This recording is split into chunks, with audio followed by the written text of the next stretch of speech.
Hey everyone, and welcome back to the breakfast show. Good morning, good afternoon, good evening. It's going to be a very long stream because we do have a UBS analyst conference happening after the market close or just before, depending on, no, actually after. We have PayPal, we have AMD, we have SoFi, we have Shift4, but I do think that SoFi and Shift4 are even a bit later than that. So after the open, there is going to be, well, I am probably going to start with PayPal because, I mean, it's PayPal. And then we'll see what happens with the other ones. If one ends before the other, we can go and listen to maybe AMD, Lisa Su. But we're definitely going to cover everything that gets mentioned. We already have some information and data from PayPal with regards to Black Friday, Cyber Monday, the whole Thanksgiving period. So we have a look at that. CrowdStrike, Marvell, GitLab, Okta, they all reported yesterday after the market closed. So we're going to have a look at those numbers. Today we do have Salesforce, Snowflake, UiPath as well, and then a couple of others. For those that don't get the poll that I'm running, it's basically yesterday towards the end of the stream, we really went into something else. We went into safaris, boats, private jets, mansions, holiday vacation destinations. Are stocks at all-time highs? No, but that shouldn't really stop us from talking about these types of things. So now that we have probably more viewers towards the start of the stream, I'm running the poll. Yesterday, private jet did win. Yesterday, I think 53% or so decided to go with private jets instead of owning a boat. So we're running with that one right now. A couple of other things. No, not really. Not really. So let's get started. Also, a completely new setup here, so bear with me. So this is basically what we're getting right now before the open. So flat greenish across the board. I think we can work with that. I think we can work with that for now. Then late yesterday, I would say, we've got some PayPal information. So Alex Chris retweeted. So this is basically it, made by Nano Banana. Incredible stuff, I know.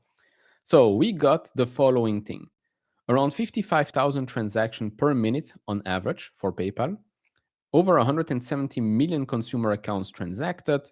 14 million small to medium businesses transaction on Black Friday. Double-digit growth in buy now, pay later. Now it's the same here with With AMD, what does double-digit growth mean? We don't know. Then over 60% PayPal and Venmo debit card transactions, Pay with Venmo transactions increased double digits, and over 10% increase in PayPal app visits. That's very, very good to know. Again, I would love to get more information from Jamie Miller, CFO, later today on specific metrics like the one that we've got last year, maybe some TPV numbers. That would be great. Hopefully we do get some more information. That should start, I think 8:15 a.m. or can't remember because I saw mountain time. I didn't know what mountain time meant, but apparently it's an analyst conferences that is being held in Arizona. So I guess maybe their time. 8:15. Yeah, a yacht, of course, not a fishing boat, a yacht. So first up, good, I would say good numbers from PayPal right here. We also have an updated one from the Adobe Analytics. Of course, they updated it yesterday just after the stream ended. So we got the following thing for the whole month, basically November 1 to December 1st. Total season spent up 7.1%, mobile spent 7.2%, and buy now pay later is of course growing faster, smaller base. For Cyber Monday, we've seen a $14.25 billion. That's up from the $13.3 billion. Okay, so 2 hours in 2 hours. So 8:15 their time. Okay, thank you. So yeah, the forecast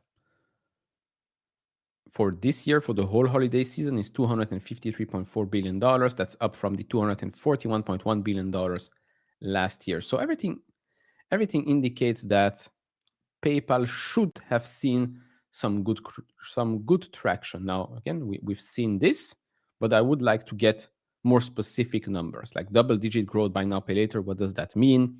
Would love to get some TPV numbers, because if I go back to PayPal Black Friday 2024 numbers, let's see if I can pull that one up.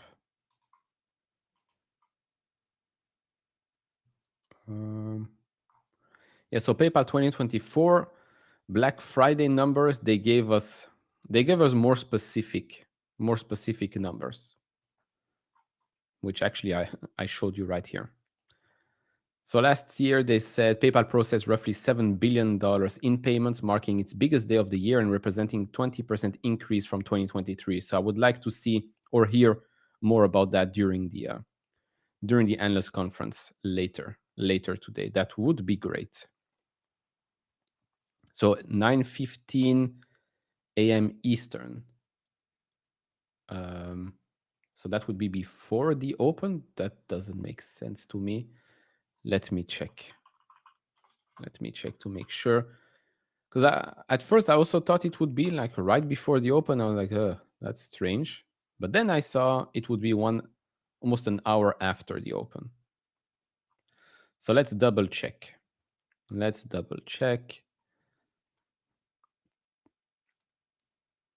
Okay, this does not make sense. So 8:15 a.m. MT.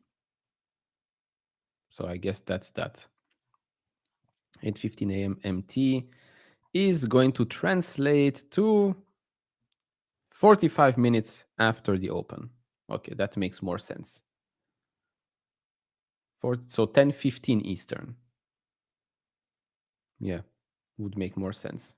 Okay, good enough.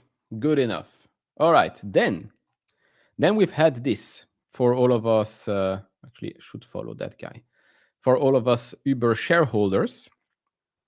So retail at Uber grew around 300% this Black Friday in the United States, powered by new partners like Best Buy, Home Depot, Petco, and Sephora, consumer tech, Christmas lights, and other holiday must-haves like storage totes. Did not know. So this thing right here. Retail for Uber is small right now, but I mean, if that's growing this quickly already right now. Yes, it is Black Friday, but I do expect this again to be a major growth driver for Uber going forward. That's not all with regards to Uber, because we've had more news, believe it or not. Had more news for Uber. We actually Uber and Nebius, AV, right, more specifically. So they're expanding AV, right, in Dallas. And for that, we're going to Manuel here. So AV, right, they have officially launched their commercial robotaxi service in Dallas in partnership with Uber, a fleet of all-electric Hyundai's Ioniq 5s equipped with AV Ride's self-driving system will now operate across a 9 square mile area that includes downtown Dallas. Uber says the service area is set to expand in the coming months.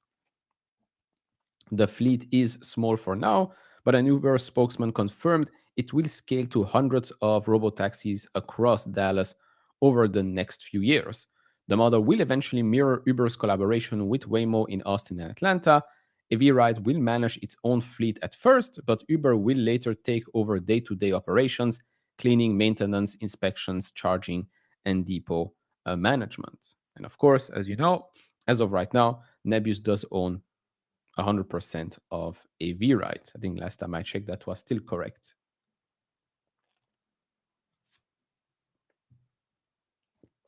So good news on that. We've got apparently ADP jobs, what is it, minus 30,000, so guaranteed cut. Let's see if I can find some more info on that. Let's see if something changed here. No, in the meantime, nothing changed for now, but the cut is almost guaranteed anyways. I mean, right now we're sitting at, it will happen in 7 days, so a week from now. Let's see. So yeah, November ADP payrolls minus 32,000. The expected number was 10,000, positive 10,000. So yeah, that doesn't look great. But yeah, currently we're sitting at 88%. 88% probability of a rate cut, 25 basis point rate cut in December. And this is basically what we're getting right now. The ADP payrolls, negative 32,000, so 32, 33, I guess, depending on when where you're getting your data. But this is basically what has been happening more recently. And the prior number was 47,000, a revision on the upside from 42,000. So of course, next time we're going to get the number, we might be getting a revision as well for this one. Might be worse, might be better. But yeah, we do have PCE, I believe Friday, right? I think Friday. Anyone know where Amit is? I don't know, but I'm here. White Amit is here.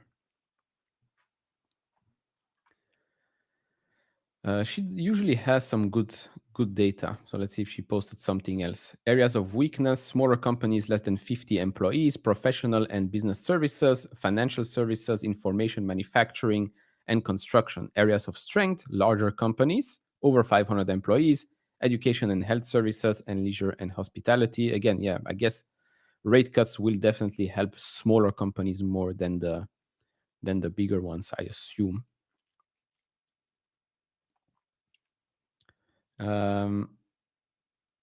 Okay, so that's that. And I think that's it now for the data that we should be getting today. I think so. So we can move towards some earnings reviews. Yeah, I mean, PayPal, every time Jamie Miller talks, she has this kind of talent of talking about how amazing the business is doing, but in a depressed way.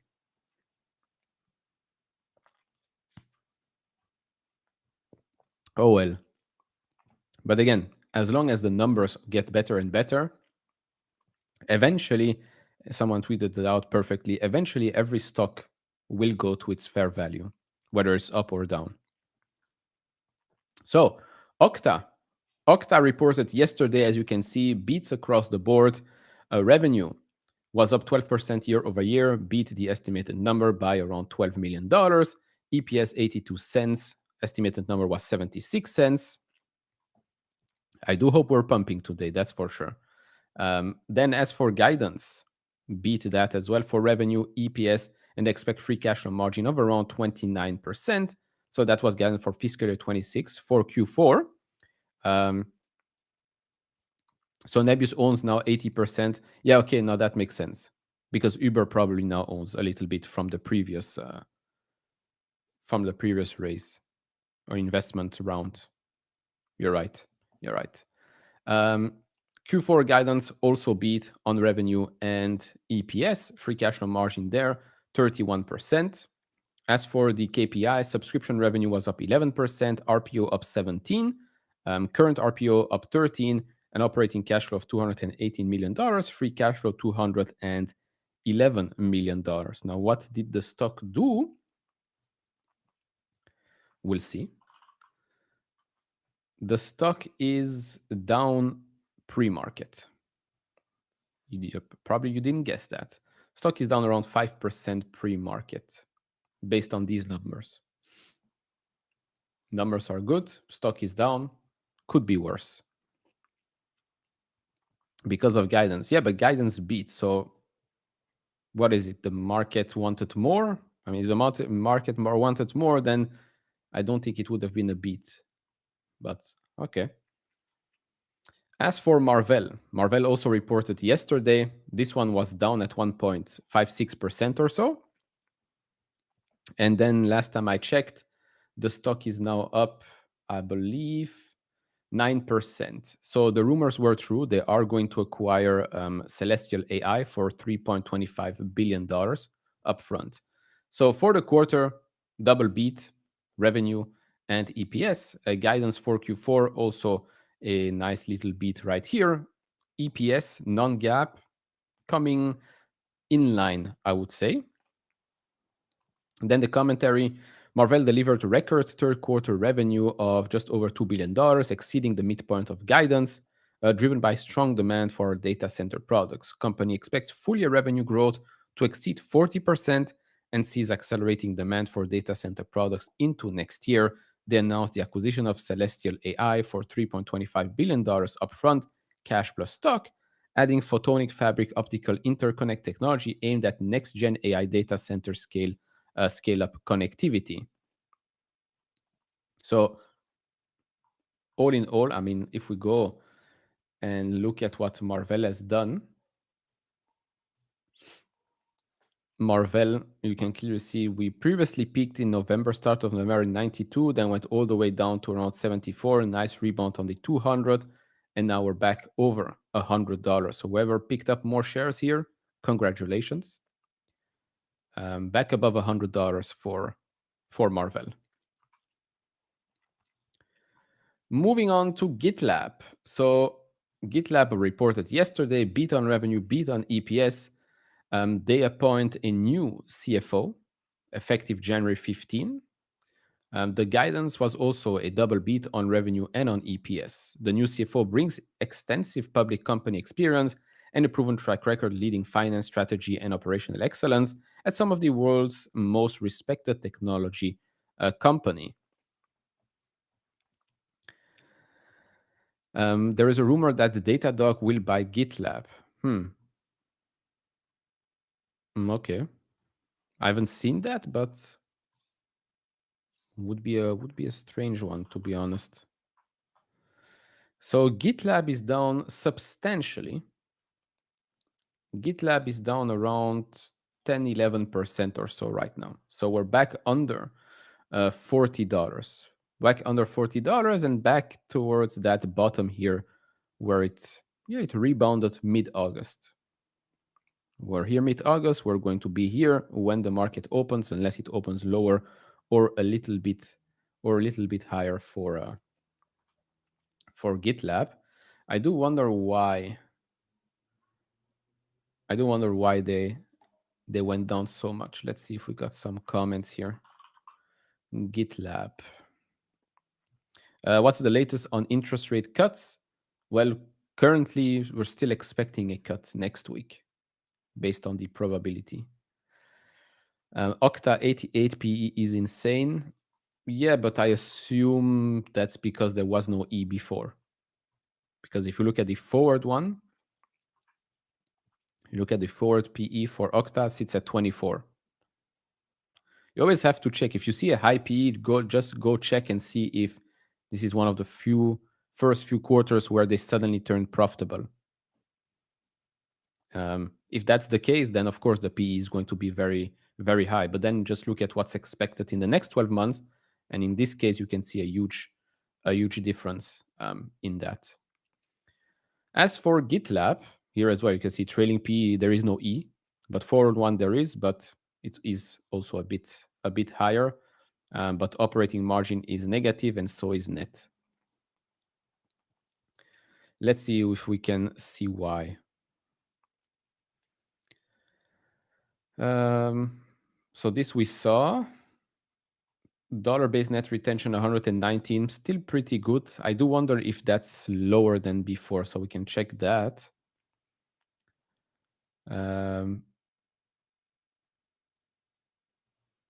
Headwinds in US public sector, approximately 12% of ARR, and persistent SMB softness. Okay, I guess maybe that is the issue. The US government shutdown caused disruption in Q3 with lingering effects anticipated into Q4. The market doesn't like that either. Okay, so let's see. Let's see if dollar-based, let's see if we actually have the numbers already now. Yeah, we saw the ADP payroll numbers came in worse than expected. So, yeah, you see, this is something I mentioned before. So this continues to go down. Dollar-based net retention rates now at 119, which is still good. It's still good, but it is lower than what we've had before. So how low can this go? That's the question. That's the question. It's still, again, 119% is still very good, but you want to see it maybe stabilize a little bit. Let's see customers with ARR of over $100,000. That continues to go up and to the right, but no, still good. Although growth is slowing down, it's still growing here at 22.8%. So that's fine. No, I did not talk about PayPal yet because there is nothing to talk. Well, I did talk a little bit about PayPal at the start with regards to the data that we've got for Black Friday, but the conference starts only 45 minutes after the open. So we still have some time. Then for remaining performance obligation, that still grows at 23%. So I guess maybe it's this plus the comments for Q3, Q4 government shutdown weakness. Lastly, we have the big guy, which is CrowdStrike. So CrowdStrike reported yesterday, excellent numbers. Stock is down a little bit. You're going to say, oh, how can it be excellent and the stock is down? Well, like I said, CrowdStrike is a very expensive stock.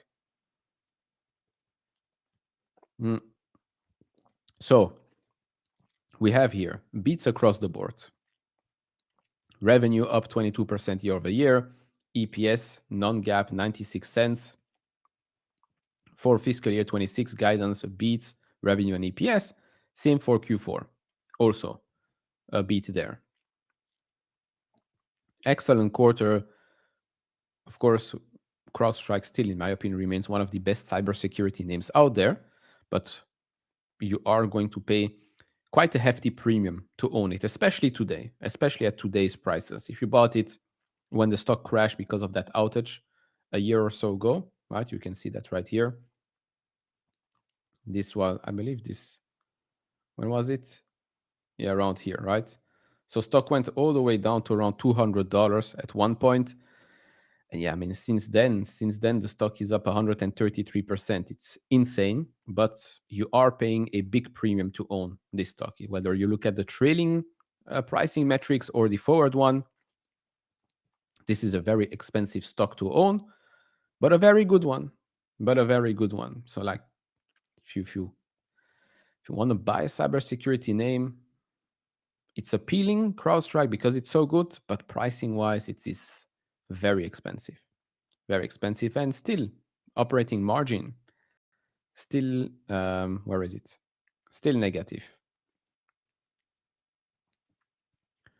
Still negative. If we look at, EPS, still losing money.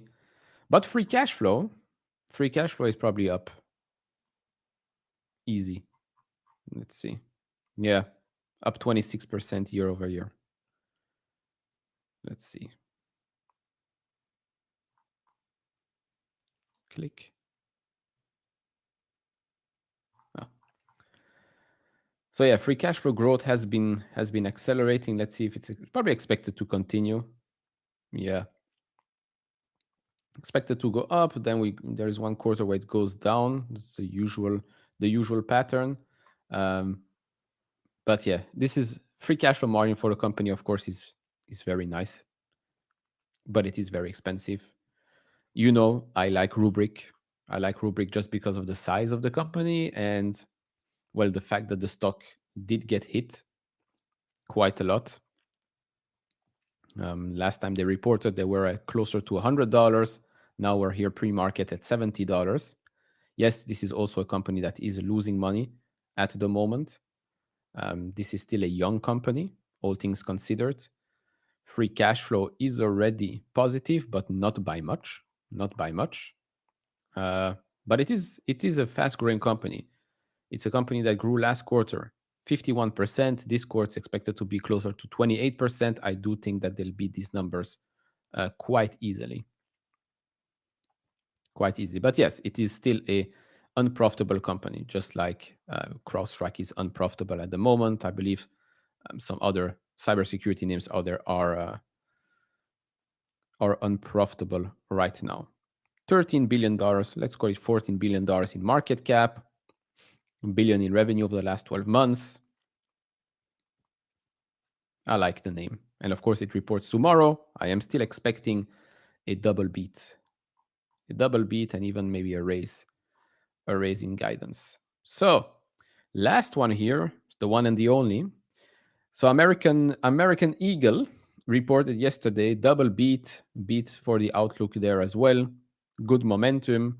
Stock is up substantially. American Eagle, let's see.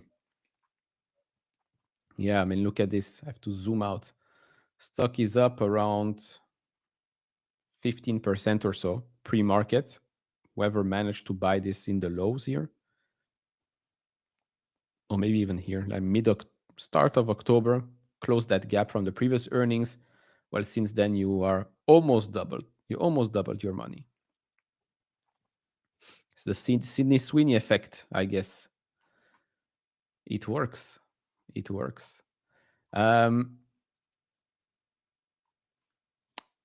We have actually a comment here from Marvell CEO. So we're going back to Marvell now. Marvell CEO on the Celestial AI deal. We are continuing to double down on data center with the acquisition of Celestial AI. This positions us to further capitalize on the massive opportunity in accelerated infrastructure. Industry analysts are forecasting the merchant portion of the scale-up switch market to approach $6 billion in revenue in 2030. The opportunity actually doubles, meaning over $10 billion. These are both very large and exciting incremental opportunities for Marvell.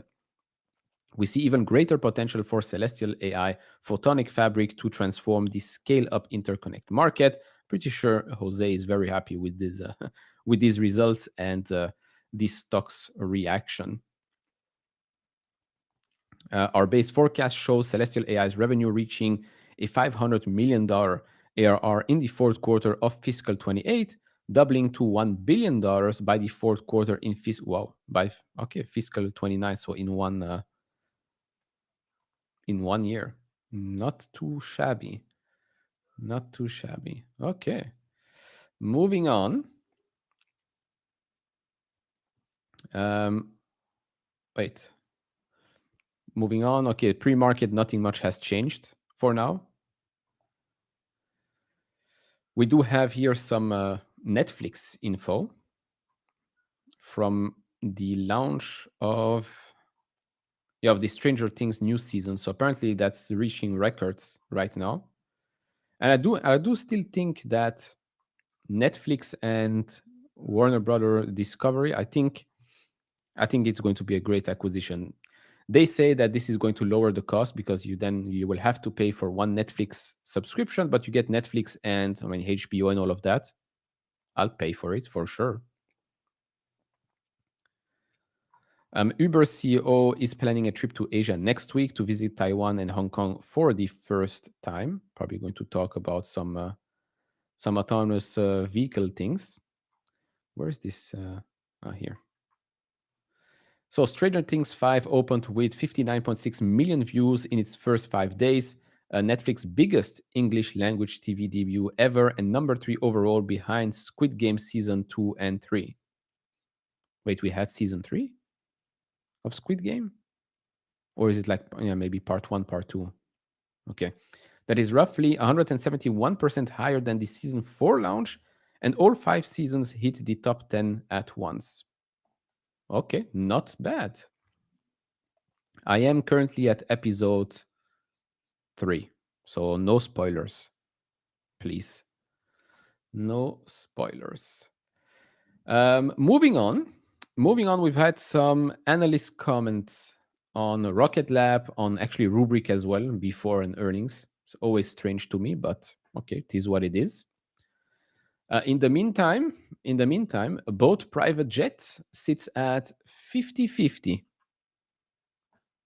This is one heck of a poll, I have to say.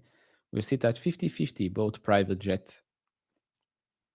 I'll close it in a couple of minutes, and then I'll do the usual stocks poll. All right. Rocket Lab, Cantor Fitzgerald reiterates overweight, maintain price target at $72. Okay. I don't understand why we are getting this right now, but this is again the same comments that we've seen before.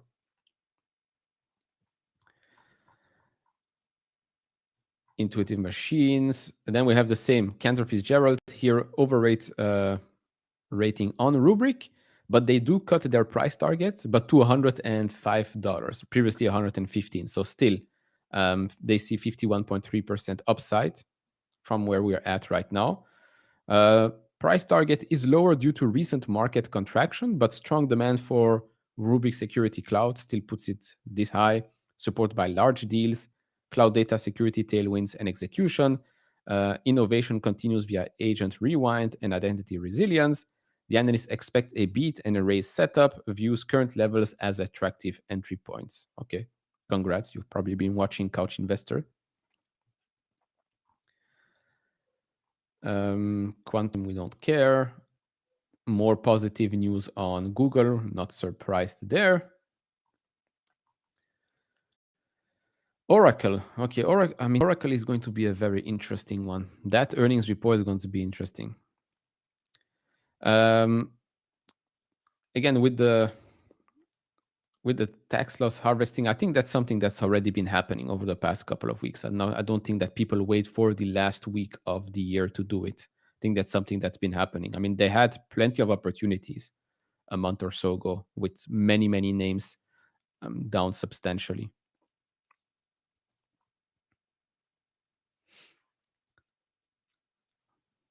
Both private jet, neither. Too many problems.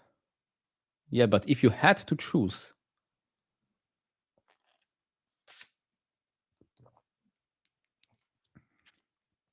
so Oracle, they put their price target at $280. It's almost 40% higher than where we're at right now. OpenAI equals around 60% of pro forma RPO. That is the problem, right?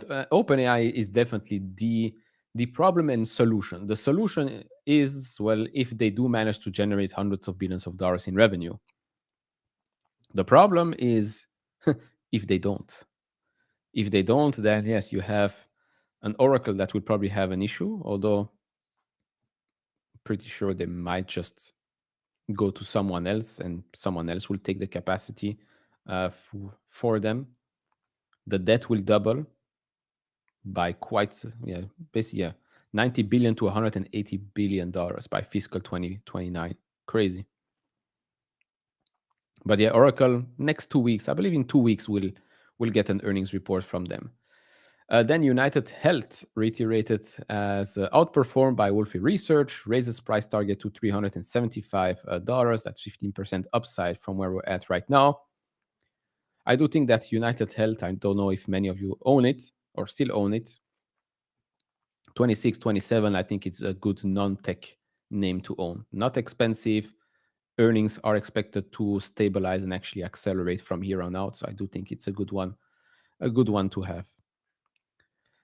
Iron still going down almost $40. Well, wasn't it at 40 already yesterday? We'll have a look in a bit. We have some Micron price targets. I mean, every time I see a price target or a note coming out before a company reports earnings, I don't really get the reason why. Like, just wait and see. Amazon Piper Sandler reiterates overweight, price target 233. So it's basically where we're at right now. No, not much of a change. I think that's about it. Yeah, so we have CrowdStrike. Across the board, you can see price target raises, reiterations, and that's about it. Nobody really pulls it down much. Although there are some price targets that are a bit lower than where we're at right now, which again makes sense. Then Marvell, here we have a lot, only raises, and in some cases some big raises. Big raises for Marvell makes sense. Great quarter. You have that acquisition. Good comments on that. So that's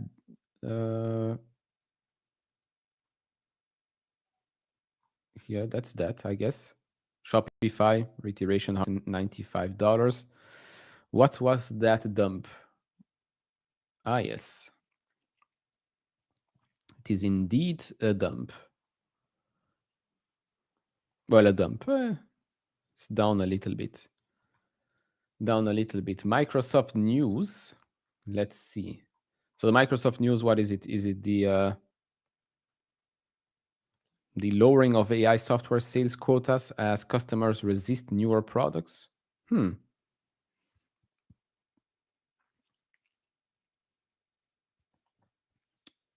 Okay. But yeah, we are seeing stocks pull back today. So, okay, let's have a look. Let's have a look at a couple of names. Should have made the poll 2 minutes ago. Would have been more interesting. So we're ending the boat private jet at 51 boat now, 49 private jet. Okay. Let's do the other one. Stocks will end the day.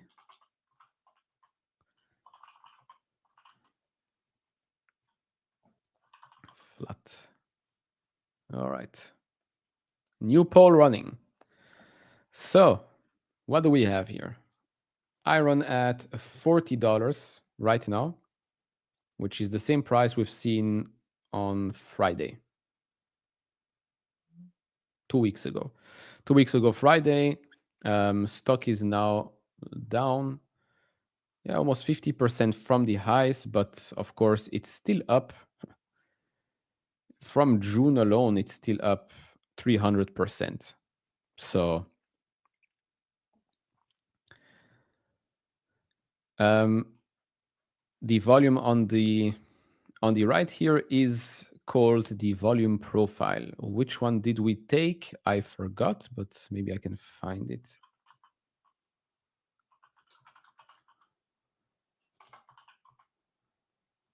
If I do all caps, it doesn't find. Great stuff. What did we say? I think we said auto and no. Or visible range. One of the two I think we chose. I think. But anyways, Iron is down. I didn't nibble yesterday. Thankfully, I didn't because it did drop even more. Visible range. Okay, thank you. I might nibble some today. I'll probably explain it in a whole other video because I'm not even talking about the fact that it's down 50% from the highs because it should maybe not have been here to start with at 73. But I'm also going to make sure that people still don't get it that this stock is up, from the lows in April. I know it's the extreme, but from the lows in April, it's still up 600%. But I forget the lows in April. Let's look at the first big top here in July. From July, it's still almost up double. So people freak out on a stock that's down now, yes, 50% or so from the recent highs, but still up 300% in the last, 5 months, and God knows how much year to date. And I do think that today the company is better than where it was before, right? It's got more GPUs, it got a small Microsoft contract.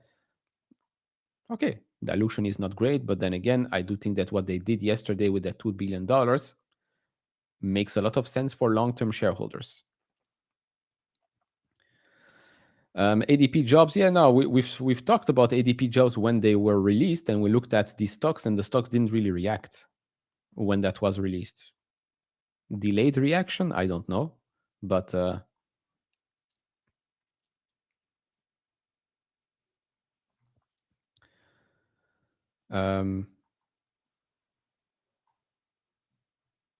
isn't the bad payroll data bullish? It's bullish meaning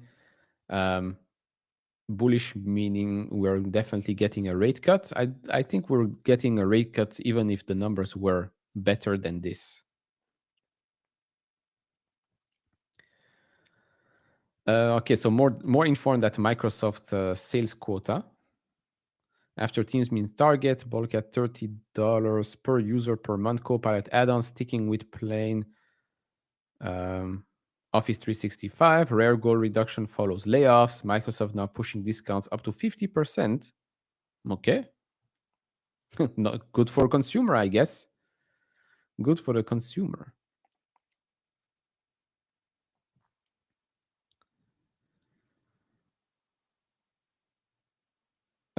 Iron sold the majority yesterday, at least release some profits. I might buy again if it continues to fall today. Asian Steve, is that a real name? Asian Steve on Amit yesterday said that if it doesn't hold 40, then it could see 33. Okay, why 33 specifically?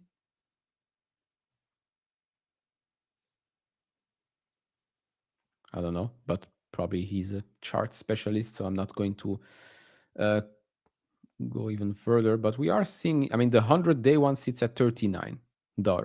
If we can see this as a support, then I think it's good enough. The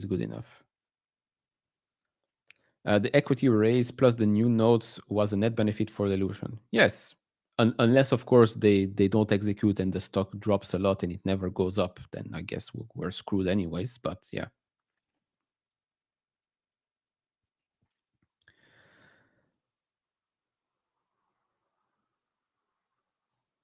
Amit covering the red, not to do with ADP, equals another article out on market. If you mind sharing what that means, that would be great. Anyways, looking at some other names, what do we have here? We have Netflix that's down pre-market 2.2%, maybe on the potential acquisition, maybe. Oracle flat, Tesla flat as well. The rest is down less than 1%. Then Marvell is still up 7% right now, so still close to 100. For the cheap ones, Micron is down 2%, but okay, that doesn't really mean much. And the rest also, it's red, but it's not that red. NeoClouds, we've just seen Iron down 2%, Cypher almost 1%. Nebius did close yesterday back under 100. So late yesterday, we did see a lot of these. I mean, Core was above 80, that didn't hold, so we see it go down yesterday again.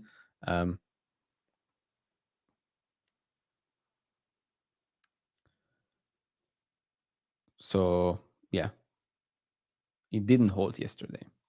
Not enough buyers that kept on buying. As for Fintech, we have Nu that is still up pre-market. Shift4 as well. Shift4 will also attend the UBS conference today. Yesterday it was down almost 3%. Also could not go above that 50-day moving average. SoFi did go back above $30, but we closed a little bit below that. PayPal, we had a green day yesterday, although we could have ended a little bit higher. That didn't hold, but PayPal as well. We will hear more comments from them in about an hour. And then who's red? We have Pagaya that's red. Yesterday was already a red day, 3.7% for them. Sezzle is down a little bit right now. Someone said that Sezzle does have a high short interest. Okay, I think Shift4 is also a high short interest for the quality of that business, which never really made that much sense. Oscar, what's up with Oscar? Did we drop again or? Let's see. Oscar is down 1%. Okay. Yesterday was a green day for Oscar, although it did also go above the above $17, couldn't hold. Why does the market hate the Netflix acquisition? Because it's probably going to cost them a lot of money. So they'll probably have to work their way out, well, towards that amount of money. But if I would be a shareholder, I would like it. It adds a tremendous amount of value to the whole business. I mean, the IP that you're getting is insane.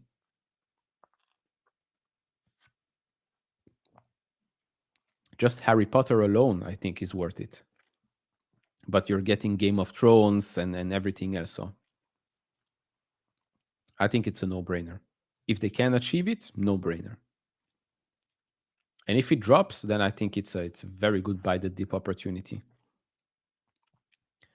Bitcoin, unless this is a delayed chart, I see Bitcoin here still at 92,500.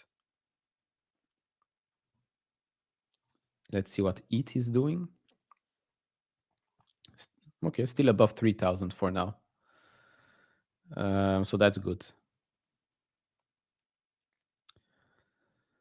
What info would make me consider Intel again? I'm always considering Intel again, but to go back, I mean, to buy shares of Intel would mean to open a new position in Intel. And as you know, I'm not in a opening up new positions mood right now. I would have to close out another position.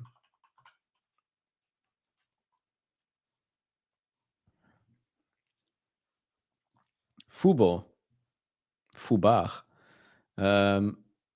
Yeah, Fubo is like, this one sucks because you got basically that acquisition, right? The Disney part, the Hulu part, and it seems that it doesn't really change much.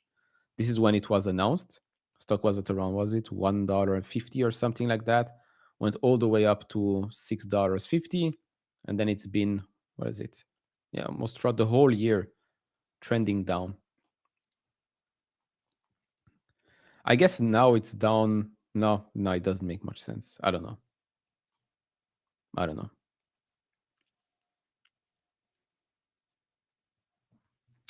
Why are Iron and Nebius down so much in the last 24 hours? I don't think Nebius is down so much. Nebius is basically at the same price as we've seen Monday. And Iron is at the same price we've seen 2 weeks ago. Although yesterday took a hit, but then again, it's because of that race.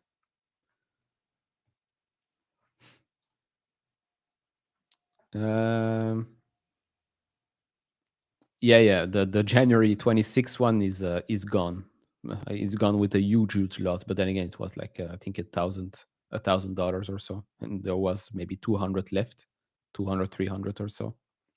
But I still have March and June for 26.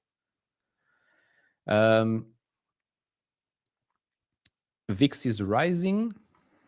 The rise of the Phoenix. Let's see. So yesterday VIX was up almost 4%. I would assume today it would be up a little bit more. Unless again, I mean, right now it seems like we're going to open red, but we've seen reversals before. Could happen again. What's my opinion on Walmart? I mean, I talked about Walmart when they reported earnings. I thought this was, I mean, it still is. It's a crazy business that, yeah, okay, went under the radar. I think for the majority of people, not just to me because I talk about tech, although I do talk about a lot of other things. But yeah, Walmart, good report, good comments. It's a good company. Has also the advertising side of things. And that's why it's been performing so well over the last couple of years, I would say. Performed extremely well, actually.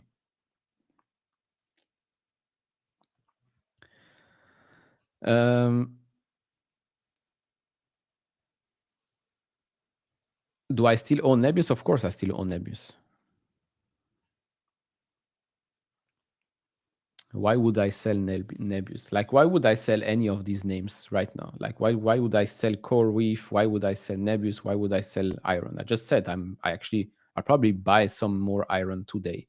Over the last couple of weeks, I've bought CoreWeave and Nebius a little bit more, and now I guess it's time to buy a little bit more of Iron. If stock price changes your thesis, then your thesis was not about the business, but was more about stock price going up, and that's not a good way to invest. Nu.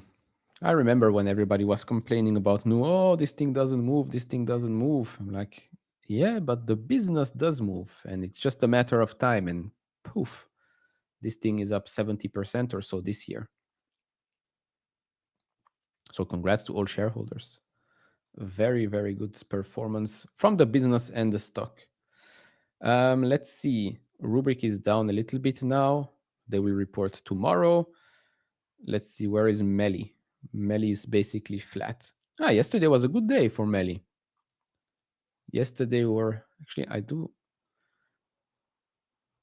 No, this is not it. This is it. Yeah.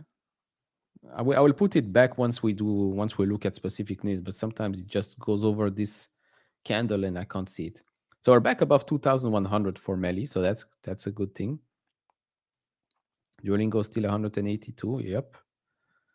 PayPal still green pre-market, but as you know, PayPal is always green pre-market. I think a lot of viewer needs to have longer view. Iron, Nebius, CoreWeave are supposed to have a lot of business for the next 5 years. And a lot of people also forget that these are, especially Nebius and Iron, these are names that are already up triple digits year to date. So it's not like it's been underperforming. CrowdStrike. CoreWeave is down a little bit, but this is the only one that really had an IPO this year, although it's still up more than double from the lows back in April. So can't complain there. Am I worried about Rubrik after Okta? Not at all. Not at all. Like they don't really compete one with each other. Like both are cybersecurity names, but they do different things, and Rubrik grows much faster than Okta. Rubrik earnings are I think after the close. Yes, after the close. Next year, it's not soccer, it's football. World Cup, which stocks to watch out? Nike, Airbnb. But I don't think that Nike or Airbnb is going to make such a big difference. I think Olympics are bigger for them. I think Airbnb does the village. I think for the athlete, I'm not sure. But yeah, you could check hotel chains in the US. I guess Uber will be a good one. Uber Shift4. Yeah. Shift 4 for sure. Iron versus CoreWeave, which one do you have higher conviction? I think both of them are now almost the same size. Both of them are now almost the same size. CoreWeave is just more established for now, right? They already have a huge backlog. But Iron could potentially provide with more upside. I'm still up double. I mean, now maybe a little bit less on Iron. So the upside for me probably with Iron is bigger than with CoreWeave, but that's not to say that CoreWeave can't crush the market either. You started Landman yesterday? Yeah, have fun. Have fun. I still haven't started the other TV show that was on Apple TV. Was it Plurium? Forgot the name, but somewhere written down here. Because I want to finish first Stranger Things and then move on to something else. What do I think about Spotify? I think Spotify has crushed the market over the last couple of years. This one has been, for me, an overlooked one because I use Spotify on every single day. And yeah, at one point it was up 900% from the lows in 2022. Now it has a pullback. It's up only 700%. But pluribus, yeah, thank you. It's still a good business. It grows. Margins are expanding now a little bit. Free cash flow. Daniel Ek is stepping down, right? I think as CEO. So maybe the market doesn't like that. But yeah, it's a good business.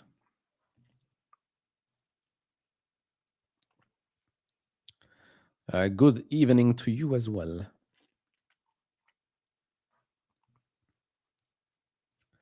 Let's see, dLocal. Nothing has changed my mind with dLocal. The stock doesn't move much. It's literally at the same price for the last almost 6 months or so. 5 months. I only noticed now that Microsoft is not in my big tech list here. And NVIDIA either, but NVIDIA is in the other one. Microsoft is down 3%.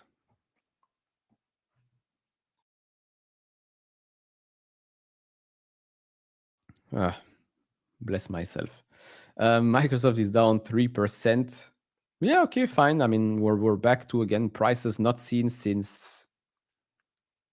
When was this? What day are we? Wednesday. So last Tuesday. Okay, last Tuesday we were at the 200-day moving average. There was another series I mentioned. I think we mentioned quite a lot. Actually, let me go and prepare for the open.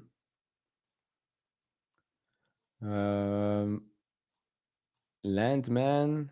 And I think I probably mentioned every other Taylor Sheridan TV show. Yellowstone, 1923, 1883. Tulsa King. Apparently Sons of Anarchy is a very good one. But anyways, ladies and gentlemen, the market is open. Ding, ding, ding, ding, ding, ding, ding, bing, bing, bong, bing, bong. Markets are open. It does seem like we are getting quite a lot of red. We do still have some green, but there are way more reds than green at the moment. It is Wednesday, December 3rd, birthday of one of my oldest friends today. So we wish him a happy birthday. I already sent him a nice birthday message with a picture of when we were 5 years old. No, less. 4 years old, I think. So yeah, markets are red. Not the greatest day to have an analyst conference, but maybe that might make the difference today. Have I seen Prison Break? Of course, I've seen Prison Break. I actually had a birthday party Prison Break themed, and the invitation was me, with a full-on tattooed body. But yeah, Prison Break, of course, like season 1 is probably one of the best seasons of a TV show ever. And it only got worse from there. Like season 2, 3 was still okay, but then it was like, ugh, with Scylla and this and that, not great. Okay, Pluribus, yeah. I've written it down now. So, this is basically it. Tech is taking a hit today. Who's green? Let's see. Let's go with Fintech first. Fintech, we have some greens. Okay. Now, actually, let me close the poll. 40% say red, 38% say green, 21% say flat. Okay. And actually, can I ask here a simple? I can. Wonderful. Top 3. Let's do this. Top 3. Bam. Okay.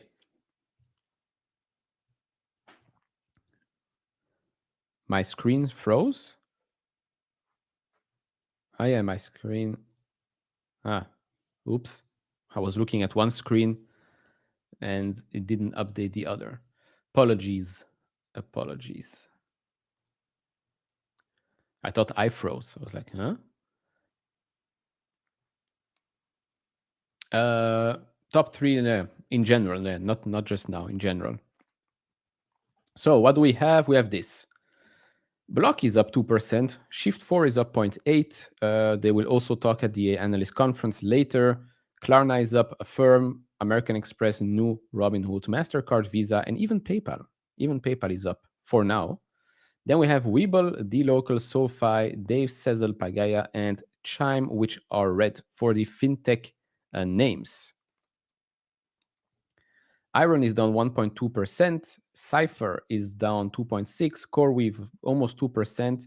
And Nebius is down 3.8 now. So we went at 100 and now we're almost back at 90. Hut almost 8%. White Fiber 4.2%. We'll go and look at the chart in a bit. As for the chips, the only ones that are green are still Marvell, Qualcomm, ASML, and AMD. All the rest are red between less than a percent to almost 2%. Big tech, Netflix is taking a hit here, 4%. Again, I do think it's because of that potential acquisition, which I view as extremely bullish. Microsoft down 2.6%. Amazon almost 1%, Meta 0.4%. Then we have Apple, Google, Oracle, Tesla as green. And so with that said, we can have a look at specific names. We can have a look at specific names. So let's start with this one right here. Iron is down back to $40 here for almost 41. Was down more. Small recovery. I could definitely add Adyen. I actually wanted to cover it. Let's do the one in euros, Amsterdam Exchange.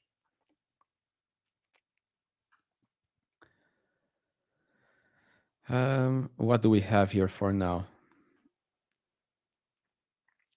Game of Thrones, Rome, Modern Family, Scrubs, How I Met Your Mother, Too Much Action series for the third.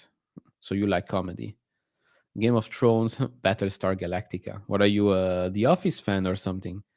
And then Rome. I've never seen Rome. I know, shame.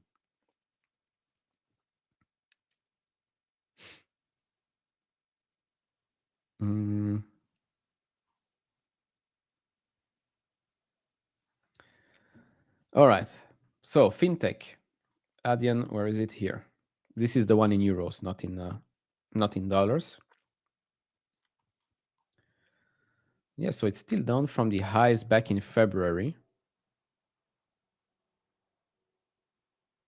27% or so. 27%. Okay. What do you say? Neo clouds. So this is basically it. Nebius Going back to the 100-day, this is a magnet for now. CoreWeave also down 2%. 2.2%. Yeah, I mean, the scary thing with PayPal is that right now we are up almost 8%, 0.83%, and they're yet to talk, yet to talk at the analyst conference. So scary stuff. There is some pullback here in Marvell, and then yeah, here Netflix is it's down because of this, because they made a cash offer to acquire Warner Bros. Discovery Studios and streaming assets, including HBO Max. So they're entering the bidding process with Comcast and Paramount. Sopranos, Broadwalk Empire, very good shows. Very good shows. Why is Uber up so much? What do you mean Uber is up so much? Uber is up 3.6%. Finally.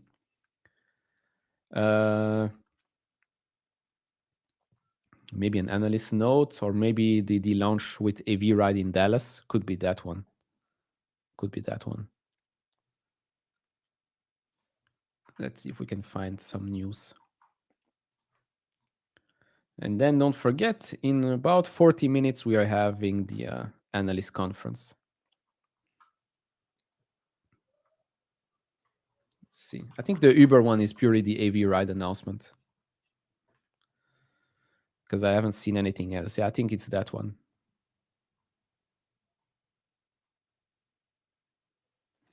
And we have also an upgrade from Areta Research. Price target $125. Buy rating there. Okay.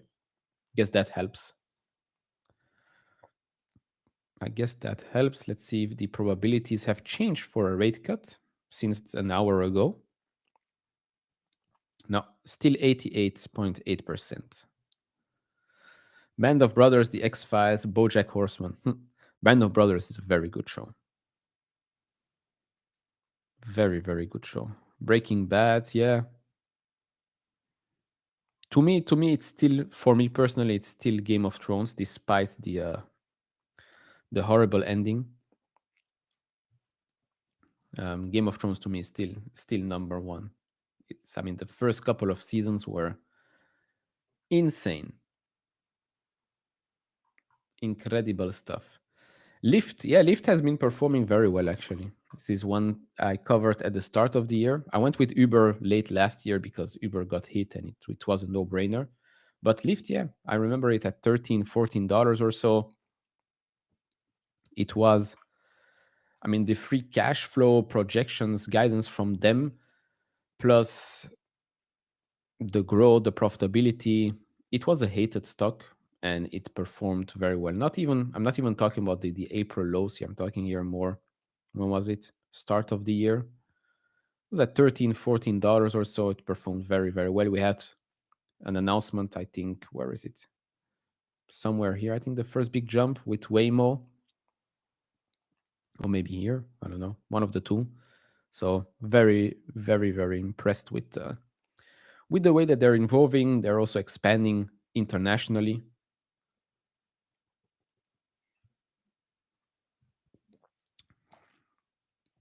Yeah, Microsoft reporting some weakish AI stuff for them. Do I think buy now, pay later will steal market share of credit cards? I think so. Maybe at first it expands the market. But yeah, I think so. Although, I mean, the majority of people that offer buy now, pay later, the cards and all of it are still offered by Visa or MasterCard. So, first season of The Wire. I am watching The Wire right now, I think for the first time. First season was good. I'm now in season 2. Peaky Blinders, very good TV show. AV, yeah, but again, it's fine. It's fine. If good news brings the company, the stock down a little bit, I don't mind. As long as there is good news for business, I don't care what the stock does in the short term, because if, let's say, AV Ride does become pretty big, it's going to be successful, it's a huge thing for Nebius. So I'm happy as long as the good news continues. I did speak about Rubrik, expectations, double beat, and a raise.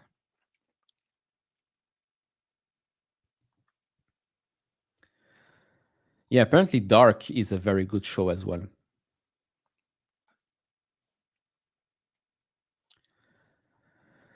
Wow, PayPal. PayPal is up 1.4%. And we didn't even have 1.2 now that I mentioned it. And they didn't even start talking. Maybe that's why. Mm-hmm. BMNR is up 6.5 today after being up 10% yesterday.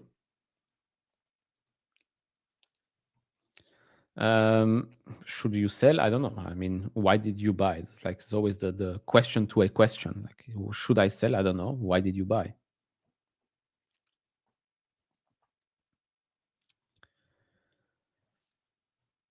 Grab. Where is Grab? Still in the fives, I assume? Yes, in the fives. You bought Grab $7, June 27 calls.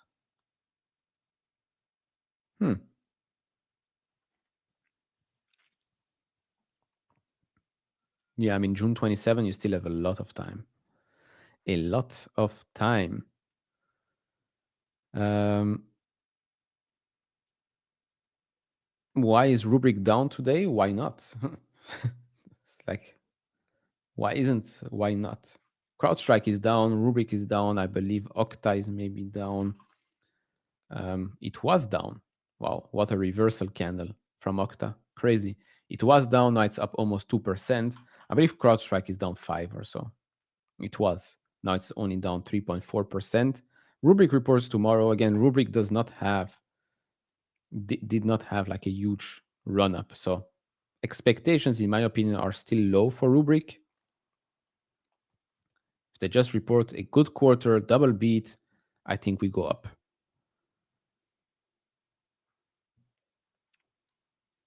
Yeah, whenever I look at Grab, it's $5. That is true.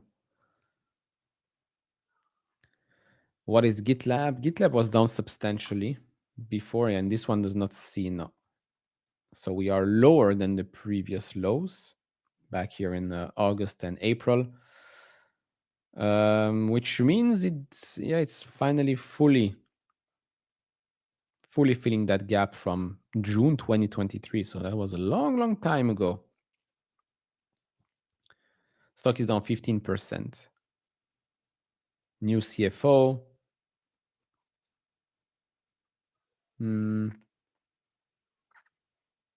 Okay, so analysts expect GitLab revenue growth to slow until market strategies take effect. So I guess market doesn't like that.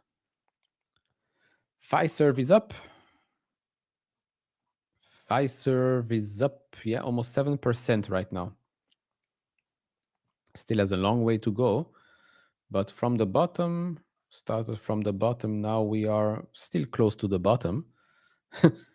But yeah, little recovery here for Fiserv. Still, of course, nowhere to be seen. Really have to zoom out a lot. Like it's still at the same prices of 7 years ago.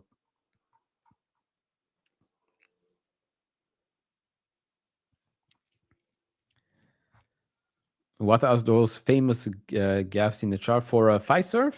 Earnings reports. Every earnings report, gap down, gap down, gap down. All of those are earnings reports for Fiserv. Got a huge one here, and one here. Gaps galore.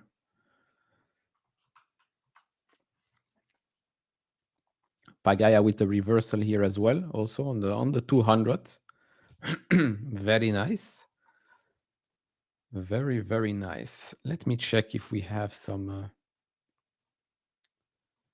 What is Nvidia doing?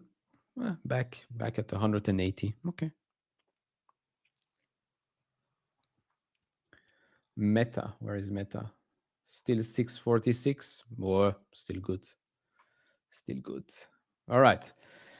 Let's check some news, shall we? If we have some.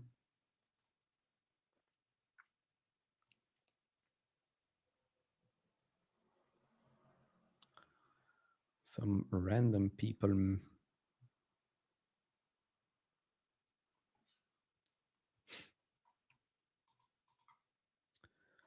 Some news. Da-da-da-da-da-da-da.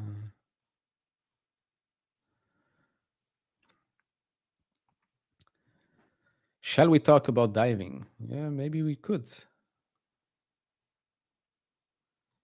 We could. Good morning, good afternoon, good whatever, actually, right now. So the big news was this. Microsoft lowers AI software sales quotas as customers resist newer products. I'll be very honest, I have the Copilot button here on my keyboard. I don't think I have pushed it once. And if I did, it was by accident, and I closed it 10 seconds later. Because I have no use for it. So Microsoft has quietly cut internal sales target on some AI products after most reps missed last year's goals. In Azure, less than 20% hit Foundry targets, and growth targets for this year were reset to around 25% versus last year, per the information. Okay. But again, that did not affect Azure growth at all.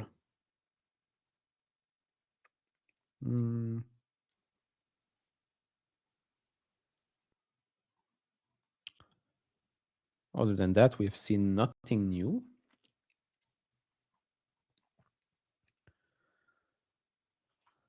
We do have here US Treasury, well, previous one, Yellen saying rate cut is needed, economy showing signs of weakness in some areas. Well, good morning to her as well. TikTok to invest more than $37 billion in Brazil data center. They plan to invest $37.7 billion to build its first Latin American data center in Brazil, partnering with Omnia and Casa dos Ventos. The facility will rely entirely on wind energy. Announced alongside President Lula, maybe he was drunk, maybe not, who knows. The project marks a historic commitment to one of the world's most dynamic digital markets, said TikTok executive Monica Geis, I guess. Vikings, very good TV show. But also, it's a great TV show up until a point where you really notice that they're starting to stretch things out. Like, okay, it's like maybe we should have ended the show at one point. Like when TV shows become way too long, you know they're only doing it for money. Elf is up 7.4 today. Yeah.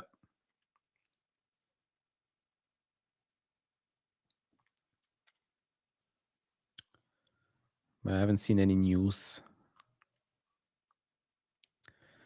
You are in Galapagos? Really? Lucky one. Kicker Rock Saturday. Is that Kicker Rock? Let's look at diving. Kicker Rock Tour. Ooh. I see Kicker Rock Tour images. Plenty of sharks. A lot of sharks. It's like shark-infested waters. I guess that's why you are going there. And iron is green. Indeed. Spartacus is a good show. Even past season one, unfortunately, they had to, of course, recast the main actor because the other one passed away. Um, but I like the rest of those. Spartacus was also like, it's a very, the contrast in that TV show is very, very, it's like 300, the movie 300. It's like filmed in the same way. Iron is up. Should have bought. I mean, it's up to 2%. It's not really a big difference. Lots of hammerheads. Yeah, I mean, you live in Ecuador. Lucky. Lucky to go there. Yeah, I'm staying. This is what I said. It's going to be a long live stream, so I'm going to, when it starts, we'll pull up the PayPal one. I know AMD is also going on, but I will focus more on PayPal for now. Still up 1%. It's been having a lot of momentum recently. Not that much volume, it seems, but I'm not going to complain here. I'm not complaining with that. Shift 4 is also up now, but still struggling with that 50-day. Netflix, man, this thing, for whoever owns it and wanted to add more, that's why I covered this one for the first time in a while. I think last week. Yeah, it's a great stock to buy, company to own. What else? Most of fintechs are green now. So a couple of them. Paga is back in the red. Neo Clouds, we have Iron. That is green. The rest is red for now. So Kramer said sell. Okay, then I guess it makes sense. It makes sense. Do you still like the local? Of course I like the local.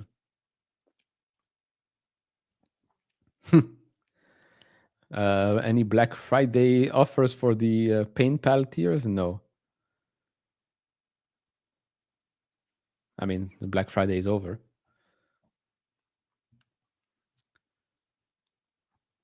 But even before, there weren't any. I don't even think I make any money on the merch. Maybe like a euro or something. Uber is up 4. Okay, Uber back above $91. Very nice. Novo has a small green day. Rocket Lab is also green a little bit. Zeta still here around just under 18. Meli $2,145. Adobe is green, 1%. I wonder if Salesforce, they report later today. That's greenish. Jack Grealish.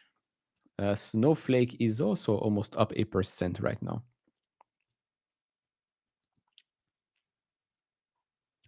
Do I believe Duolingo can become a $30 billion company, meaning going back to where it was before? Where is it? Here. I mean, yes.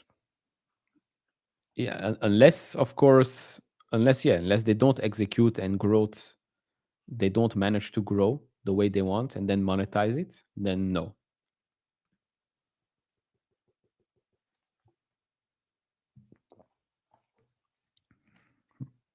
My shake is like never ending.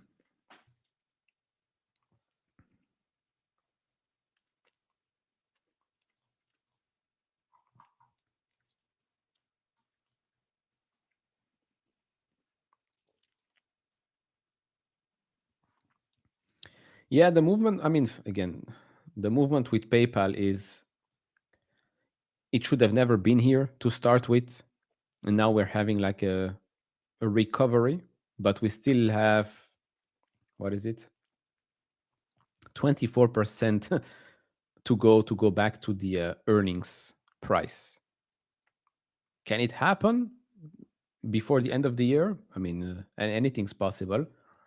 Today, let's try and get a big jump from the comments. Like the only thing I need her to say is that consumer spending or activity has actually become a little bit better. Give me also some numbers from Black Friday, Cyber Monday, growth year over year, and then take the mic away from her and we're done. That's it. That's the only thing that um, that I want to hear. Aren't you in the local? I am in the local. Just that's what I said. Of course, I like the local. What do I think the upside is going to be? If they continue to execute, the upside is going to be huge. If you want price targets, I don't do price targets. I just think that this company is executing, has good leadership, and it's going to be a bigger company in the future than what it is today.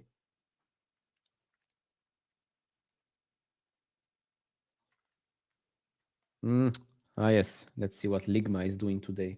I mean, Figma. Figma is flat, so still at 36. Still at 36. Yeah, maybe buybacks, although I highly doubt they'll say anything, but you never know. You never know. Good news for PayPal is bad news for the stock. Yeah. Well, that's usually that's what went on for the last couple of months, for sure. Netflix really wants to go to 100, it seems. Mm.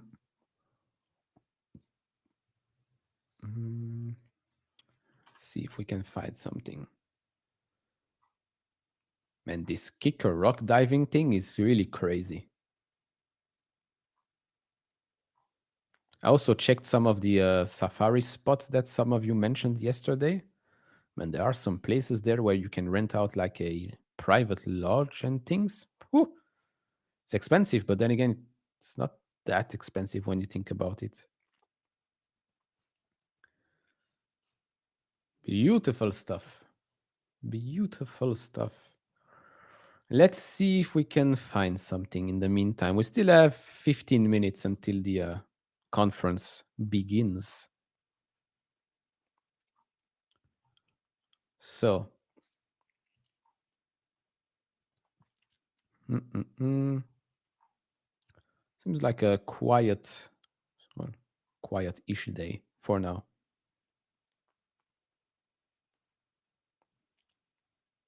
Last of Us. Yeah, season 1 was good.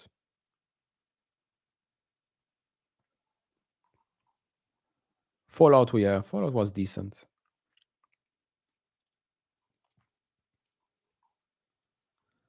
Fallout was a decent TV show. I will stream the conference, yeah. I mean, it's in 15 minutes, so I'm not going anywhere anytime soon. That's why I have my shake, my water, and some nuts. These nuts will make me thirsty. These pretzels are making me thirsty. Huh. Yeah, some people are gambling or projecting that SoFi might enter the S&P 500 this week. I don't see it happen. I don't see it happening.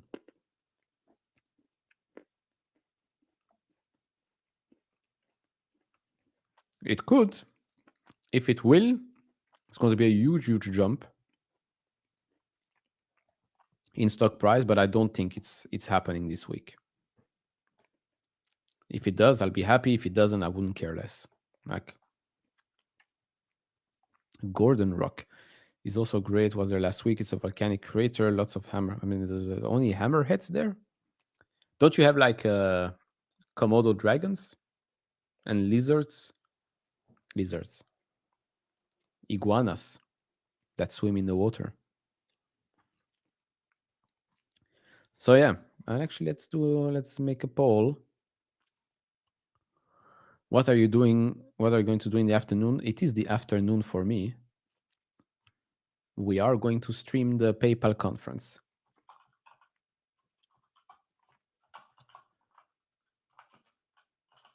Inclusion. Yes, no.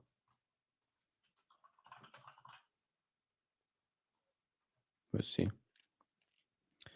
Do I think PayPal SoFi will enter in 2026? I think so. In 26, yes. I mean, remember, Robinhood, they were eligible to enter it also for a while. And they only got in, a couple of months ago. So the thing is, it's not a question of if, it's just a question of when. If that's the case, then who cares? Mm. Unless, of course, you've got short-term options and you need you need the move up, then yes.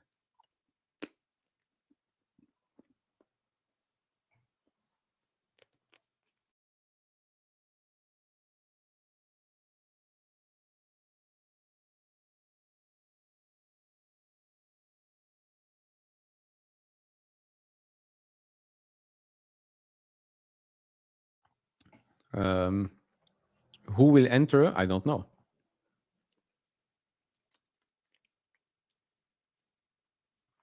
I don't know who will enter.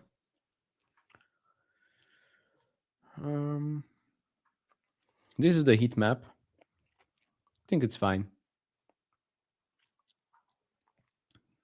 for now. 13 minutes till the conference starts.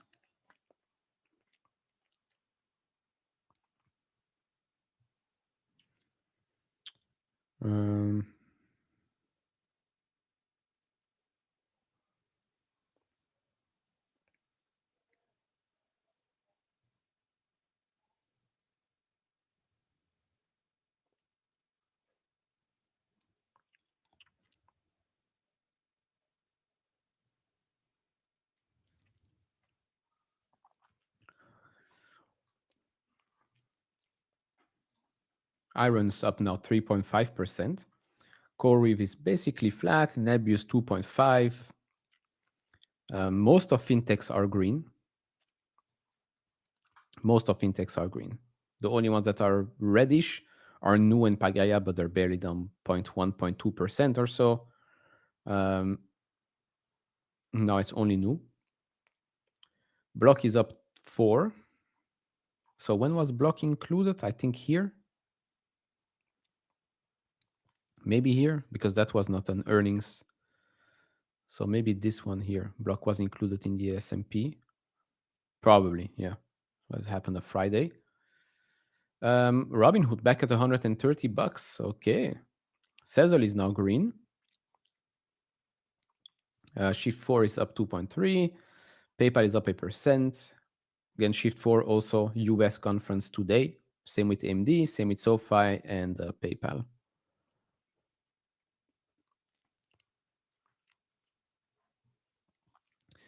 You say you'll never day trade, but isn't options trading basically the same thing but leverage?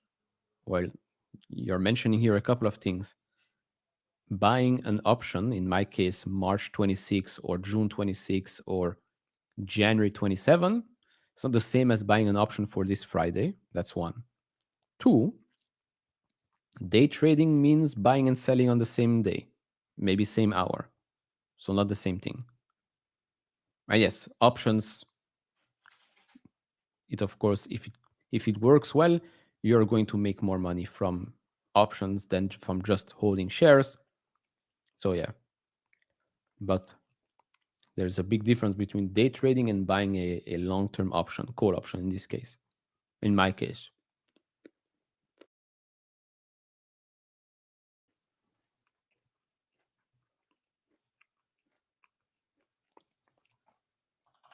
Wolf is down 4% and Grab is down 0.6%.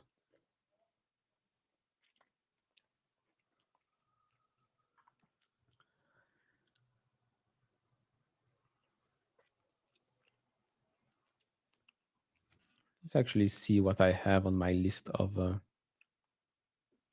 shows, movies. Movies, I haven't seen a good movie in a while. I mean, the only one where I'm semi excited is the upcoming Avatar movie, James Cameron, later this month, I think. But other than that, I've been watching older movies. Hmm. Slow Horses, good TV show. Yeah, Slow Horses was a good TV show with Gary Oldman.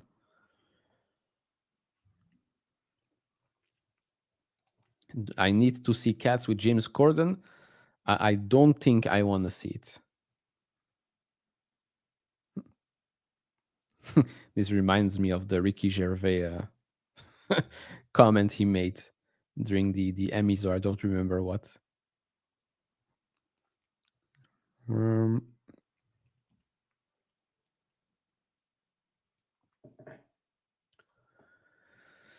Um, for the past few weeks, we've been dumping at the open and melt back up, ending positive by. You're talking in general or a specific stock, Jason?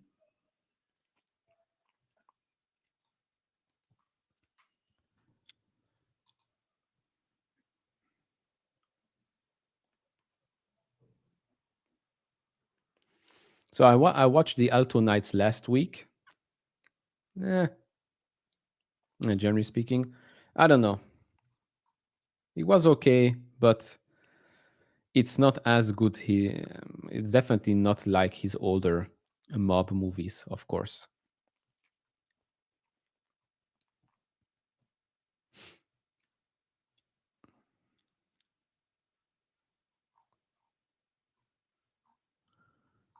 Uh,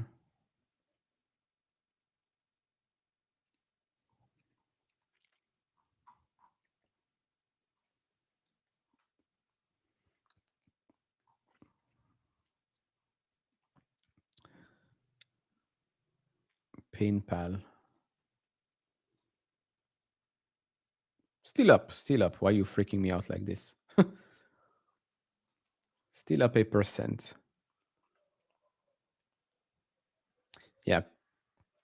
True Detective with Matthew McConaughey and Woody. Woody. How do you say this? Harrelson. Yeah. Wow. You're definitely in my top 10. Definitely.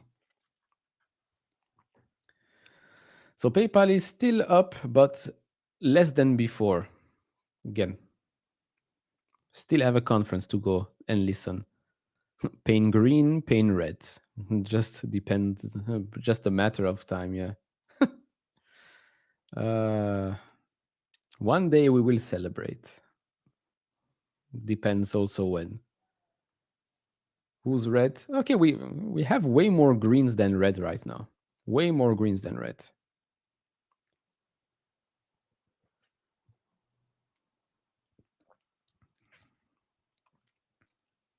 Still crazy to me that we were literally so close to $80 at the end of October, and then the market is like, screw this shit. Bam. We go down 26%. Crazy stuff. Crazy stuff.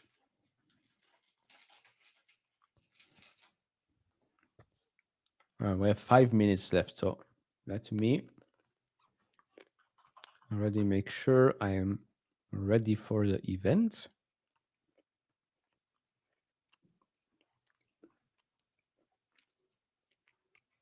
You don't have the patience to watch a full movie?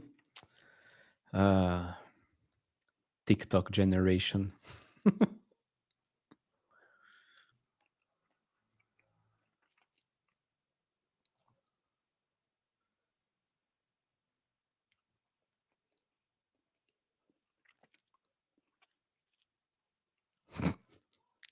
What a comment.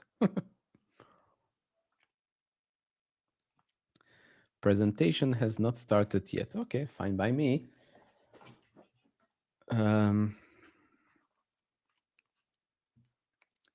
Any thoughts on SanDisk? I mean, I guess the stock has run up based on your comments right now. Right? It did not go from, what was it in July, $43 to now $191, and previously it was up 540%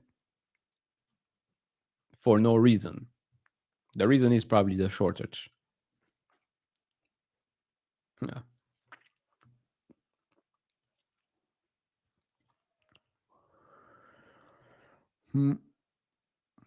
Do I still own Pagaya? Yes, I own shares of Pagaya now, not the options anymore.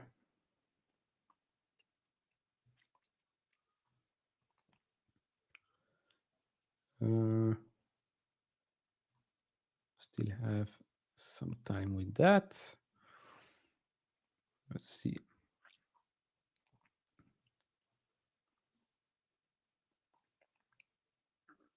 Okay, we have some, in the meantime, some news. Google Waymo just announced humans will begin test driving the robotaxi in 4 new cities: Baltimore, St. Louis, Pittsburgh, and Philadelphia. Waymo is expanding at a rapid pace in the United States.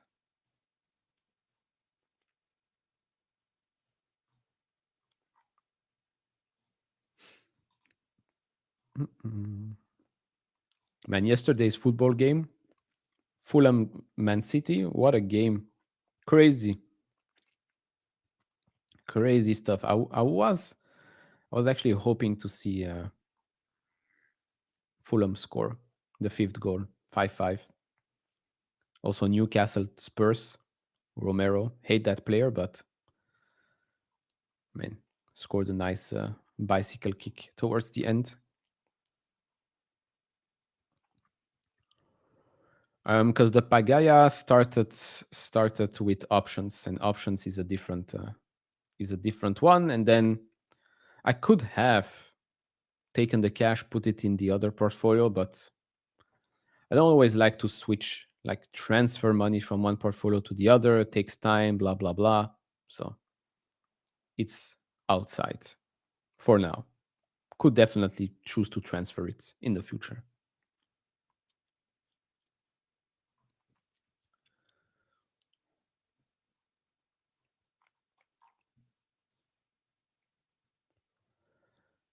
Still not started. Okay, still not started.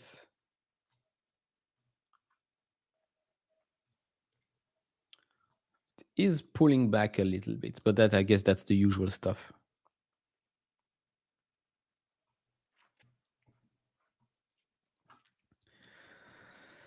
My call on DraftKings was good. I'm happy it worked out for you. What is DraftKings? Yeah, not bad. Not bad. Well, it was a very good quarter. And then their move into their own prediction markets, I think it's also a no-brainer. Is my sleep schedule based on the Eastern time zone since you do the opening bell from Belgium?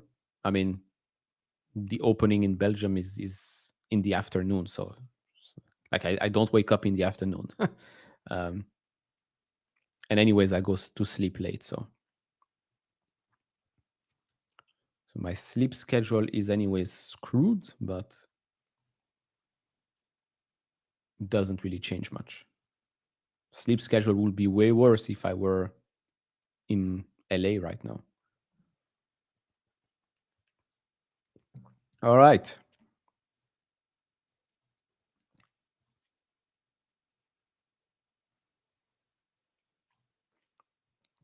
Still nothing though. Hello.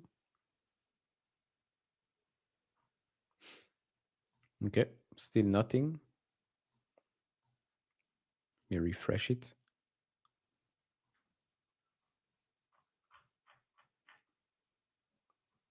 No, still nothing. After hours, earnings call. No, it finishes at maybe 1 a.m. Sometimes a bit sooner, but yes, that's usually the earning season is usually, yeah, where you go. I go to sleep later, but I anyways go to sleep at 1. So what do I do until 1? Watch content, make content, read transcripts.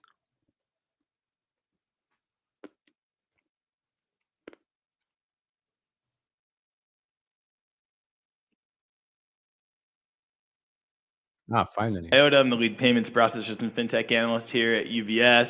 Let me We're know if very you can hear fortunate it. here to be having the team from PayPal with us in Arizona. Joining us on stage, we have Jamie Miller, the CFO. And also here, we have Ryan Wallace from the Investor Relations team. Thank you to Ryan and Jamie for being a big part of our conference and making the trip here to Arizona. Thank you. Yeah, happy to be here. Thanks. All right, we have a great list of topics here that we're going to run through. I'm just going to give a little bit of an agenda of what we're going to attempt to cover here. I don't know if we're going to get to all of it. We're going to do our best. We're going to start out with a little bit of a reflection on Jamie's first 2 years at the company. Then we're going to get into branded checkout TPV growth. We're going to talk a little bit about Q4, and then we're going to talk a little bit about some things to consider into 2026. We're going to hit on some of the transaction margin dollar investments, and then we'll talk a little bit about button placement. So a lot of the upfront piece will be around branded checkout. We'll then move into what we consider to be 2 of the highlights from PayPal this year, some pretty positive developments. One would be the take rate stability within the branded checkout button this year, and next will be the branded experiences growth. Then we'll get into some more financial topics. We'll talk about transaction margin dollars and OpEx growth, and time permitting, we'll talk on some additional topics around BNPL and agentic commerce. So with that, Jamie, if you'd like to kick us off with a few comments reflecting on your first few years at PayPal. Great. So first, thank you for having me here. PayPal's been a lot of fun the first couple of years. When you look at 2 years ago to today, there's a lot that's changed. And a lot of it really revolves around just how we're running the company. We have put in a new operating structure, operating rhythms. We are just much more focused today in terms of what we're going after, how we measure it, how we measure that in daily, monthly, and quarterly increments. And I would say from a team perspective, across the board, the team has really not only gelled, but we've also brought in, different elements of outside talent to combine with our in-house expertise. And I think it's helped us be just much more robust in not only tackling and defining our strategic initiatives, but really also in learning as we go and pivoting. And our results have shown that. Over the last couple of years, we've not only demonstrating today, 6 to 7% transaction margin dollar growth and mid-teens earnings per share growth, but if you go below that, we've really diversified our revenue and margin sources. If you look beyond just branded checkout, you see really nice growth across Venmo, across Buy Now, Pay Later, across our debit card offering, and across our processing business. And we've done that with a lot of operating disciplines. So if you look at our OpEx management and how we have remixed and really shifted dollars to fund growth, I think that's been very disciplined. And we continue to perform with high free cash flow. So $6 to $7 billion of free cash flow the last couple of years. It's just been very strong. So if I pull up, what I am really excited about right now is I think we've got real confidence in our strategic initiatives and where we're going. We've got real momentum in important areas, and we've got a lot of work to do in other areas too. All right. Thanks for getting us started there, Jamie. Let's move into branded checkout. As I mentioned, we'll start with Q4, and then we'll move into 2026. So to set the stage in terms of Q4, you had talked about at the earnings call a little bit of a slight deceleration expected in Q4. You had called out a little bit of macro, and you had mentioned lower AOV. At a recent conference, you talked about some of that persisting into a few more weeks into the quarter. Maybe you could, with that context, give us a little more thoughts on Q4 branded TPV growth. Yeah. Well, we just completed Cyber 5, and as you know, that plus the coming weeks, the rest of the quarter, are really important weeks for our merchants and our consumers. And so we're really focused right now on just delivering for them. Having said that, to your point, we called out in our third quarter earnings call that we had seen some macro pressure in September that had persisted into October. And we are continuing to see that persist in our performance in November. When you look below the surface, we are a very middle income, lower income, Main Street America sort of consumer base in our portfolio. We also, skew retail and a little bit more discretionary. And when you look at that we continue to see, consumers spending less, trading down, average order values down, and just a shifting in that space. And that has persisted. We also have tougher comps this quarter versus last year. Last year we had real strength in things like gaming and travel verticals and things like that. But as you look at fourth quarter, what we're expecting at this point is that the fourth quarter branded checkout growth will grow at least a couple of points slower than what we saw in the third quarter. But when you pull up and look at the financial framework for the quarter, our guidance, we're well intact on that front. All right, great. Well, we appreciate that update. Let's talk a little bit more about 2026. So as you mentioned in Q4, yes, there are some tough comps. There was the gaming, the travel, the crypto that drove about a 300 basis points acceleration last year in Q4. But as we head into 2026, there's actually some easier compares because you'll be lapping some of the APAC-related tariff headwinds. You'll also start to get some of the benefits from the rollout of the modern checkout experience. So with that context, as we head into 2026, how should investors be thinking about branded checkout growth? I think that branded checkout growth, what I'm excited about is that I feel like we really are understanding what levers are really moving the needle. And I think what we're very focused on is the fact that it's just taking longer to really see the momentum start to shift in the areas we're spending time on. We have spent a lot of time very focused on really how do you habituate the consumer around the product, and how do we bring better experiences both for our merchants and our consumers to bear as we do it. And this is really very multi-pronged. I mean, it gets back to how do we bring up the new experiences with our merchants? How do we deepen consumers around not just checkout, but around debit and offline and buy now, pay later, and other things that continue to have them intersect and interact with PayPal in ways that just keep bringing them back. And we've also been focused on things like rewards programs. And so all of that is very much underway. But if I'm candid, it's slower in terms of progress and in terms of the work effort than we had wanted and we had hoped. When you look across at things like buy now, pay later and pay with Venmo, really nice momentum and movement there. And I'm sure we'll talk about that some more in a bit. But buy now, pay later continuing to grow consistently at 20% quarter over quarter. Pay with Venmo at 40% quarter over quarter. But I think if you look at 26, what we're focused on is, again, propelling forward what's working, but also continuing to double down and make sure that we are building durability into the spaces that I talked about up front, and making sure that we get the momentum there. And what I am confident about is we are seeing good signs of progress across all of this. And as we get into 26, I think these investments we're making and the different focuses we have are really going to continue to build momentum there. All right, excellent. Well, that's a great segue into some of those investments. So on the last earnings call, you talked a little bit about some of the transaction margin dollar investments. So things like co-marketing and rewards that'll help drive branded checkout growth. Those are all accounted for as a contra revenue. I was hoping you could talk a little bit about these investments and the expected return on them, right? So they should start to drive more engagement, more volume, et cetera. And then in terms of a financial follow-up there, I think the question we get from investors is, if the expectation is a roughly 1 to 2 point investment in transaction margin dollars in Q4, is that the right jumping off point to think about the investment levels in 2026, or to be higher or lower or about the same? Yep. So first, fourth quarter, we said we would invest 1 to 2 points of transaction margin dollars, back into the space around product attachment and habituation. And that is really what we're focused on when we get into 26. 26 for us around investment in branded checkout is product attach and habituation. And it's about agentic commerce and making sure that we can really lean in there and be a first mover to capture that shift.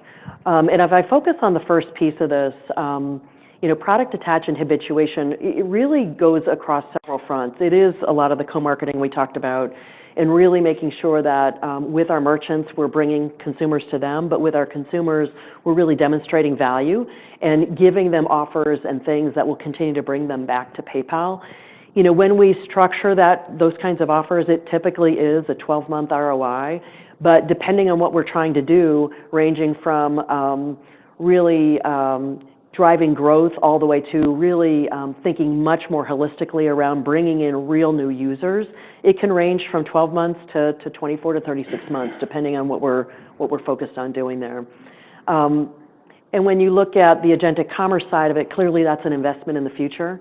It is something where we're leaning in with a lot of different partners right now, both Perplexity, OpenAI, Google, and a few others, but really, again, focused around how do we enable agentic commerce through orchestration layer, through really building out the agentic commerce platform side of this and bringing a very seamless and easy way for that to come to life and being something that we start to see momentum in 26. But clearly, this is a longer term, sort of effort in terms of how that's likely going to evolve with our consumers. If you level up and look at sort of the 26 profile, a lot of people have asked us, okay, how should I think about this? How should I think about your financial profile? What I would say is that we expect that the investments we're going to make, mostly in transaction margin dollars, but some in OpEx, to bring slower growth to transaction margin dollar and earnings per share growth in 26 versus what we had in 25. Still positive growth, but at a much slower rate. Okay, excellent. Thank you, Jamie. Appreciate that update. Let's talk about another branded checkout topic, which is button presentment. Came up a little bit on the last earnings call and also something that's been coming up in discussion with investors. So there's Shop Pay, Apple Pay, Stripe Link, multiple BNPL providers. How does PayPal compete for that positioning on the merchant website? It really depends on a merchant by merchant, discussion, if I'm honest. It depends on our performance and the experience we bring to merchants and to consumers. But it also, oftentimes gets down to what the merchant wants to accomplish. It is clear that presentment matters. The more upstream it is, the more you capture. And that relates not only just to the button, the buy now at the point of click, all the way through to how do merchants think about buy now, pay later. And whether that is offered right up front or that's something that is offered, further down in the stack and down in the flow. And so every conversation we have, really, this is an important part of it. There are places where, the overall economics of, what we bring to the table, we may give more to get better presentment. And that's something that we're pretty selective about in terms of which merchants, the why, the what, and when we do it. But I think if you pull back, our new experiences are allowing us to perform better for our merchants around conversion and auth rates. And buy now, pay later is something that when you look at the overall holistic economics of it, it's something that really allows you and candidly gives you a huge platform and opportunity to lean into how do you do customer acquisition in a different way. And that is something that while PayPal on one hand has been in buy now, pay later for a handful of years now, and really it's been a very good product for us, we've been more focused on helping our consumers in that regard. But when you really shift our strategy to one of customer acquisition, I think it's a really powerful strategy for us and one where we can compete in a big way. All right, excellent. Well, you kind of hinted at this one. It's a little bit of a segue into some of the modern checkout experience. So you've given an update that about 25% of transactions are successfully migrated. However, only about half of that optimized. So call it 12 to 13% or so. When you talked about once this was fully ramped and optimized, it'd be kind of a point or so, maybe a little bit more in terms of conversion uplift. Maybe just talk a little bit about the progress and also the end state result conversion uplift. Yep. So we've been at this about a year. And when you look at progress, it's been really strong in the US, and we began scaling globally 4 months ago. And so 25% global penetration at this point, about half of which, as you mentioned, is optimized. We are seeing conversion uplift as we expected, about a full point there. And that comes when the merchant is optimized. And the candid reality here is that we've got merchants on many different types of integrations with us. And, because we've been in this business for so long, some of those date back years and are very complex, all the way up to merchants who are on more of our latest integrations where it's a very simple and easy upgrade process for them. I think what we found is that there's a real mixed range in terms of how this process can work with our merchants. In many cases, it takes longer than we expected. And some of that's the complexity. Some of that's just the tuning you have to do to get it optimized once we're in and once we're working. What we're really excited about is when it's optimized, it works. And then when you start to combine that with biometric changes and other spaces where we're really investing against consumer experience, the whole experience together is bringing not just the conversion uplift, but a better, more holistic and seamless way for consumers and merchants to interact across all of branded checkout. So I'd say it's something that just takes time. When you look at a network, a two-sided network this big, I mean, this is the kind of thing that just takes time to move the needle. And 25% going into 26 and 27, we're going to continue to be very methodical as we approach our execution going forward and move the needle. Thank you, Jamie. All right, as mentioned, we were going to move into two topics that we consider to be highlights of 2025 for PayPal, two very positive developments. The first one being the branded checkout take rate. So for multiple quarters this year, you had mentioned that the take rate was very stable, and I think to some investors that was a surprising stat. One possible reason to explain that could be the SMB mix shift has kind of stabilized. In other words, for many, many quarters, for years and years, PayPal had talked about a mix shift to larger merchants and marketplaces that were sort of driving this mix shift-driven take rate reduction. It seems to have stabilized. Maybe you could elaborate on that topic, and then more broadly, other potential drivers of this take rate stability. Yeah. So we're really proud of the work Michelle Gill's done in small business. She has really brought not only just a keen passion for small businesses, but really a very focused and tactical approach to how we've shifted the portfolio there. They have stabilized small business. In fact, it's growing really nicely at this point, which has been a faster growth rate than what we've seen in LE. LE continues to grow, but small business is sort of making up some space there. And to your point, small businesses bring with them a higher branded checkout take rate, so that we've seen that mix shift happen in a positive way.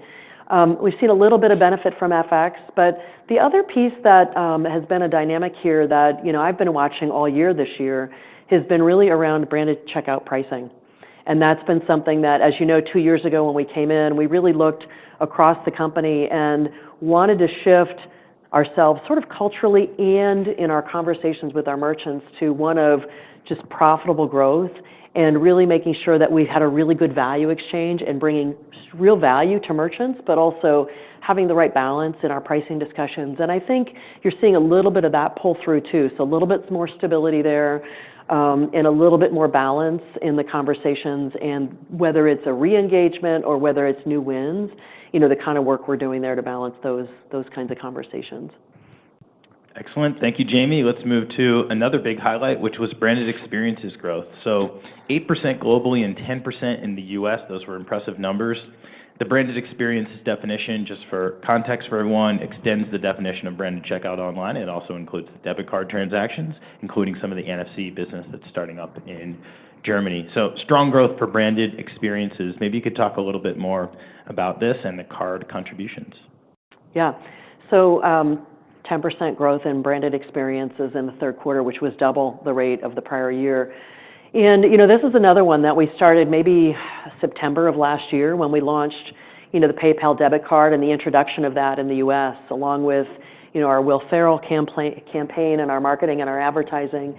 And if you look at the growth in debit, both for PayPal and for Venmo, candidly, it's been really nice progression ever since then, not only year over year, but importantly, month over month and quarter over quarter. It's interesting because that debit growth is important for us on a couple of respects. One is, when you've got users who routinely come back to us and do offline purchasing, it brings them back to online purchasing with a halo effect with branded checkout that is really important. I mean, 20 to 30% lift there. The other piece of it is that the economics of the offline debit transactions are as good as branded checkout, transaction margin, profit margins when you look at just gross margin percent. So from that perspective, it's really positive as well. I look at it more holistically too, though. When we do offline, when we really look at everything that is not the online piece of it, it really surrounds the consumer. And so, us bringing it back to holistically, how do we grow? How do we move our brand? How do we bring more consumers to merchants? It's a really important part of our process, and it's a really important part of our progress. You talked about internationally. We launched in Germany earlier this year, and it's been really good uptake. I mean, within the first 2 weeks, when we hadn't even formally done any campaigning, any launch, really any messaging, we had seen very strong uptake. So I'm really excited about what we can do there overseas as well. Right, excellent. And Jamie, you touched on this just naturally in the discussion here a little bit on the transaction margin dollars. You hit it on a percentage. One of the questions we sometimes get, maybe just briefly elaborate on this, is around the transaction margin dollars per unit of volume, given the rewards component on the debit cards is accounted for as a contra revenue. Yep. Yeah, the rewards piece of it, and candidly, that's an important part of this because not only do you get 5% cash back, but it's stackable with other rewards, and so it's really attractive to consumers. The flip side of it is we have structured those rewards offers to be capped. Once you pick a category, it's only applicable to a certain amount of TPV within the category, things like that. So that is baked into the economics that I talked about. And so the unit economics here are very positive and very healthy. All right, excellent. We also covered this a little bit earlier, but maybe we can just combine these next 2 questions in the interest of time. Just talking a little bit about 2026, you hit on some of the high-level factors. Maybe you could elaborate a little bit more on the transaction margin dollar puts and takes that investors should be considering, and also in terms of the operating expense growth. For context, in the past, we had been thinking about OpEx growth as roughly half the level of transaction margin dollar growth. And then the question from the investment community is, should we think about 2026 a little bit differently and maybe go back to that framework in 27 and beyond? Yep. So transaction margin dollars first. I talked before about the fact that we've really diversified our sources of transaction margin dollars growth, and we've seen really nice consistency in the contribution across our different products to that. So we start with that going into 26.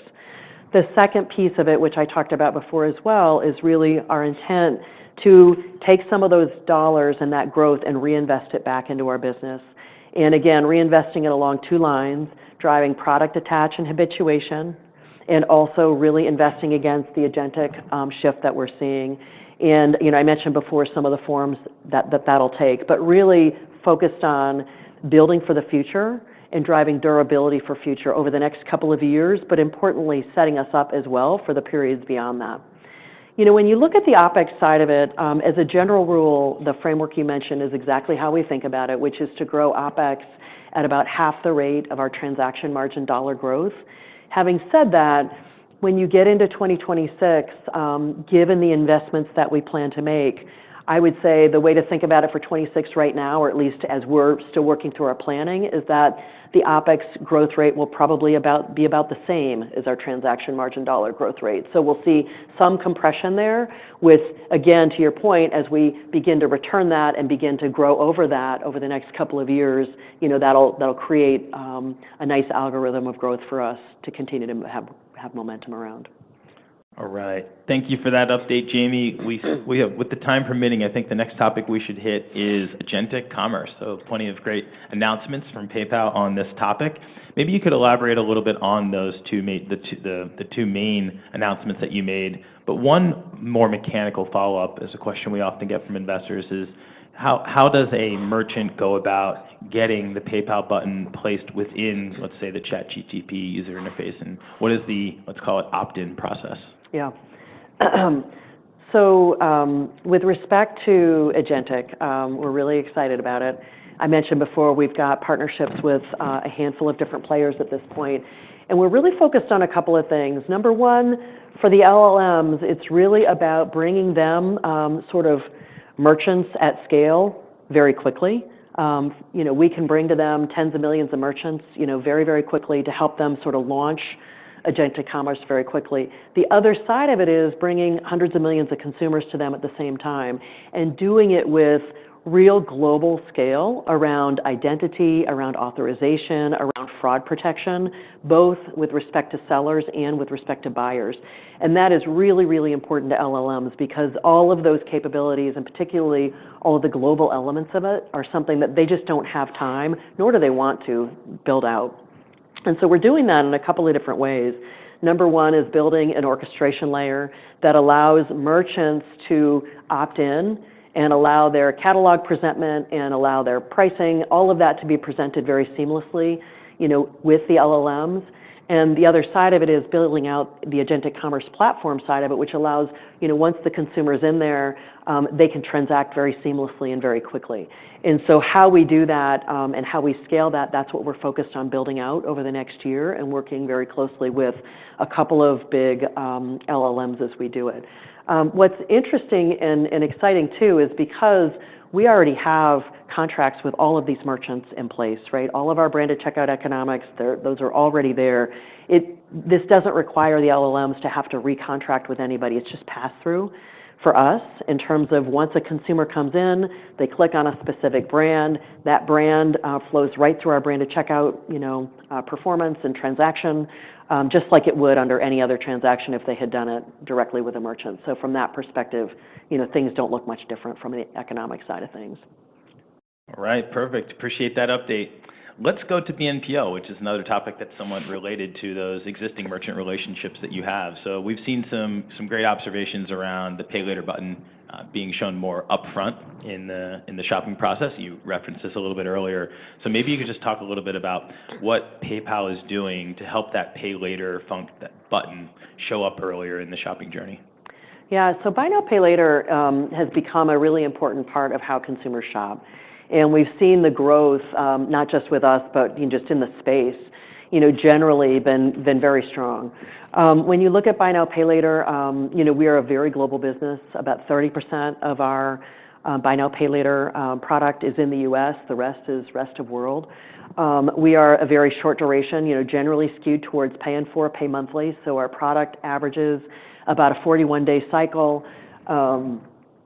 And the AOV side of it is quite small compared to some of the others. We are generally more transactional, not the larger purchase in terms of how you look at it.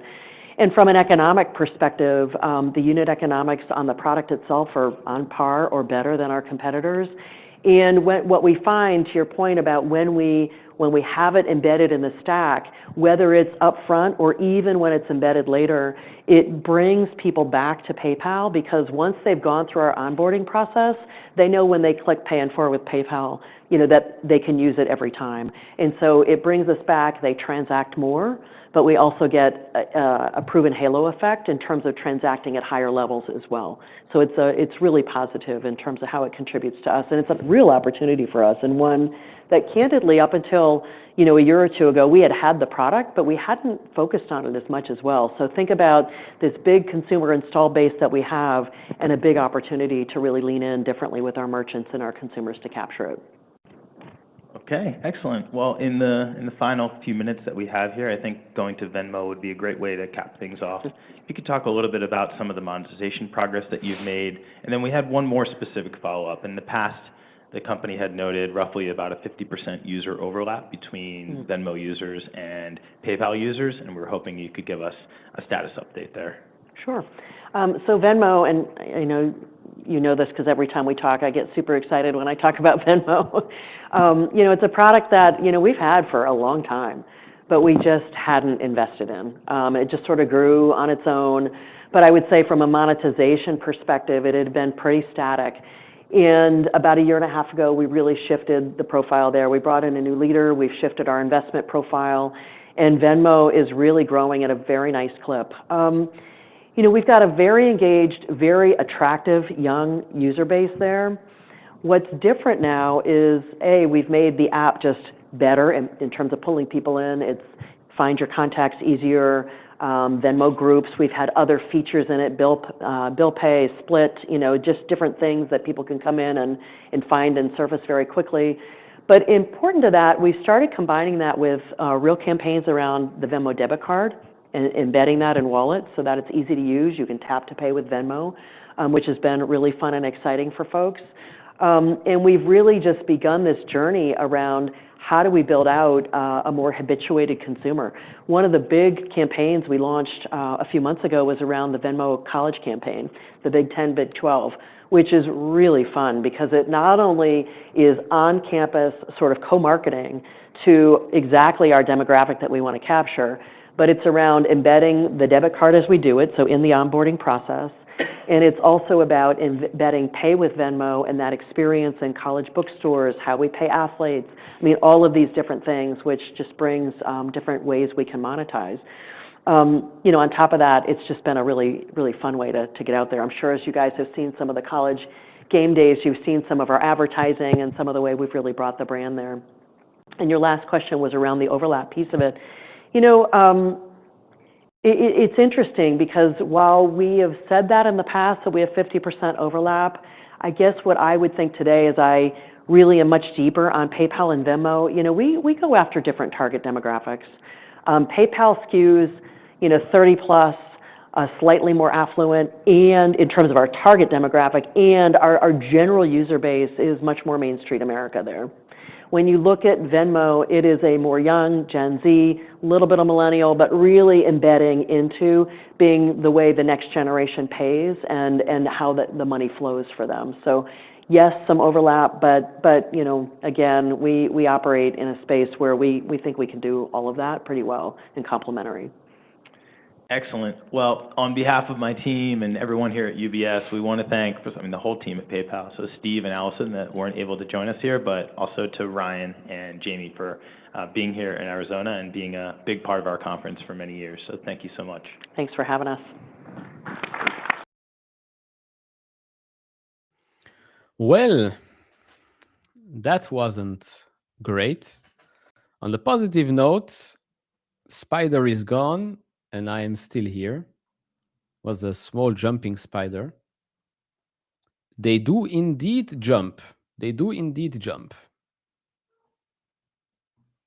So for those that thought that jumping spiders do not jump, guess again. They do. They do. And they jump like crazy.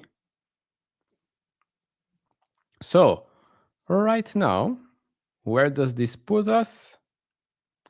It puts us down. We're back here under 61, so we're down 3.1%, which means we're down from the peak of today 4.7%. So congrats to Jamie Miller for doing exactly what she does best, which is talk the stock down, which would be great if they bought more shares. Right? If we got some accelerated buybacks, then fine. If management started to buy shares themselves, just like we've seen with Transmedics, we've seen that with DoorDash more recently, then okay, sentiment would change. People eat on average 3 spiders every night during sleep. Is it 3 spiders or 3 insects? 3 spiders is is a lot, I think. But yeah, okay. So what made the stock move down was the comments about consumer spending. So let me actually pull up what was mentioned when Alex Chris was talking. They basically said the exact same thing, which again begs the question, like, why attend these events if you just repeat the same thing? You don't really provide us with more information. So on the Black Friday Cyber Monday thing, she didn't speak. She didn't give us a lot, right? She didn't give us the information that I wanted, same as last year. So that was a bit ugh. And then she basically said the same thing Alex Chris said in the last analyst conference. So this again, the slower than expected rollout across the board. It's because of the 15 plus years of bespoke integration of legacy systems, etc., etc. And then he already said it, right? Clear weakness in discretionary spend in US and Europe. The affected group is particularly among middle to low income brackets. It was more pronounced mid-September and has persisted into Q4. She literally just repeated the same thing. So we were looking at maybe some better comments, but I guess they are putting the bar very low, like way too low. And this is something that I said before. I'm like, you know what? New management, huge turnaround, fine. You can do this for 12 months or so, but you cannot be saying, oh, buy now, pay later, we've seen nice growth there. Venmo is doing well. Pay with Venmo is doing well. Branded experiences, we've seen some good feedback from that. And then always have the bar put extremely low. I mean, we just, we talked about the results that we did get, the data that we did get about the Black Friday, Cyber Monday period. Seems all right. So why does she always have to sound so depressed when talking about PayPal? Like, I'm pretty sure she can be realistic, but have a more positive, enthusiastic tone about what's going on with the business.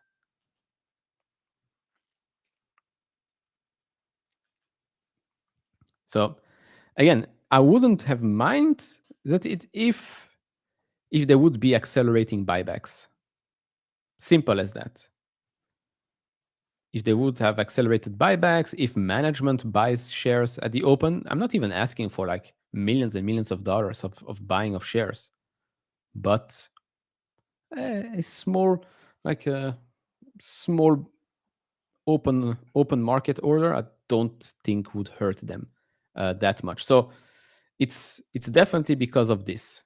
It's definitely because of the weakness in discretionary spend that the stock did go down. All the rest was the same thing, right? Investments are anticipated to create a headwind to transaction margin dollar growth in 2026. This was already mentioned before. So nothing really changes. Nothing really changes from what was mentioned when Alex Chris spoke at an analyst conference, what was it, 2 weeks or so ago? Which again begs the question, like, why? If you're going to be saying the same thing again and again, why go to these conferences? At least tell us something new. Which we didn't get. Plus, remember, this right here, I mean, all of this actually was already known when they reported their quarterly figures. Right? So when they reported, just a small reminder, when they reported, the stock was at $79. Stock was up at 1.8% or so on that day. We already knew of the weakness in discretionary spending. We already knew their plans for 2026. So what happened here and what was said here is still the same here. It's just that we are 25% lower in stock price, which also means that they could be buying more shares or the same amount of shares for less money, but more shares for also this. I mean, more shares for the same amount of money. So again, I'm not surprised to hear what they're saying. I'm just surprised at the market's reaction to hear the same thing again and again. I guess the market thinks, well, maybe the market thought the same as me, which is maybe things have improved since then, and maybe things were better than feared during the cyber week. Because remember, these were the results. For those that missed, these were the results from the cyber week. Cyber week, Black Friday, right? 55,000 transactions per minute on average, over 170 million consumer accounts, blah, blah, blah. The thing here is that we didn't get what we got last year, which was this. They processed roughly $7 billion in payments. We see a 20% increase from 2023. Like, why wasn't this shared? Why didn't she talk more about this? Talking about what's the big difference between PayPal today and PayPal last year, Cyber Monday, Black Friday. Also, like the guy asking the questions, what kind of stupid questions are you asking? It's the same questions we got a couple of weeks ago. Maybe ask for something new. I don't get it. I don't get it. Like, if I had the chance to interview Alex Chris or Jamie Miller, my first question would be, why don't you guys buy back more shares today? Why aren't you buying shares? Why isn't PayPal buying more shares? That would be my first question. Why offer a dividend? That was also the dumbest thing they could come up with. It's like, why offer a dividend? It's like, to maybe be included in some dividend paying index is like, who gives a crap? Just buy an insane amount of shares. I mean, the stock is not going to stay at these levels, although I've been saying this for quite a while, but the stock will not be staying at these levels for forever. So buy as many shares as you can while you can. Forget about dividends. Like, oh, we're offering dividends, so what? Is this a way to reward shareholders? You're going to reward shareholders when this stock is going to trade above $100. I can say for certain that 99% of us PayPal shareholders couldn't care less about the dividend that we get. One, we get taxed on it, which sucks. And two, I would just rather them use that money to buy back shares. How do I have so much conviction? Because despite the depressing talk of Jamie Miller, the business is a better business today than where it was a year ago. Not only that, it is extremely cheap. Free cash flow is up. Revenue is about to accelerate, right? Like she did say, but then again, we knew this, right? Q3, Q4, especially year-over-year comparisons are difficult, but then 2026 becomes extremely easy, which is also why they are going to spend in 2026 to continue the growth in the areas where they're seeing huge success or bigger success, which makes sense. Fine. But yeah, if I get to interview one of these two, I'm for sure asking the first, why aren't you buying back more shares? It doesn't make sense. Should be buying as many shares as possible. Why isn't management? If you are so bullish on the business, why aren't you buying a little bit of shares? I know everyone there is fairly new, like 2 years at the company, so they're already getting a lot of shares as compensation. But then again, compensation on what? But it doesn't matter. Like a small order on the open market is going to be a good thing, just sentiment wise. So that's that. Then, well, second question will probably be on the difference between 25 and 24 with the Black Friday, Cyber Monday. But yeah, that's my problem with analysts is like, why do you ask like the simple questions where we already know the answers? Like we know this. Ask better questions.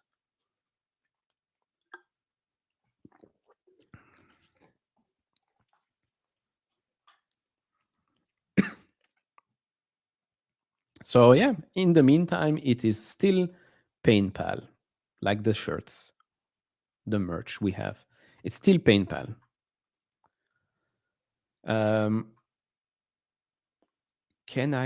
Do I have?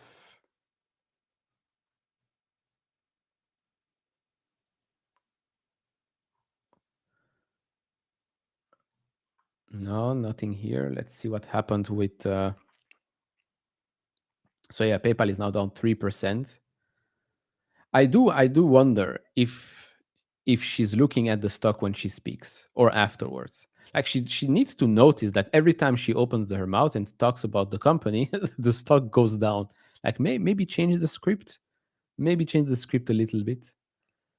But yeah. On the flip side, On the flip side, Iron is up 3.3%, Nebius is almost flat, and CoreWeave is up. AMD has their own conference, probably ended right now already. So that was, I guess, better than PayPal. That one is up is 1% at the moment. Netflix is still down. Let's see. Yeah, PayPal is now the worst performing one. Sezzle is up 5.6. BMNR is up 5. Pagaya up 2.7 now. Okay. Oscar trying to go back to 17.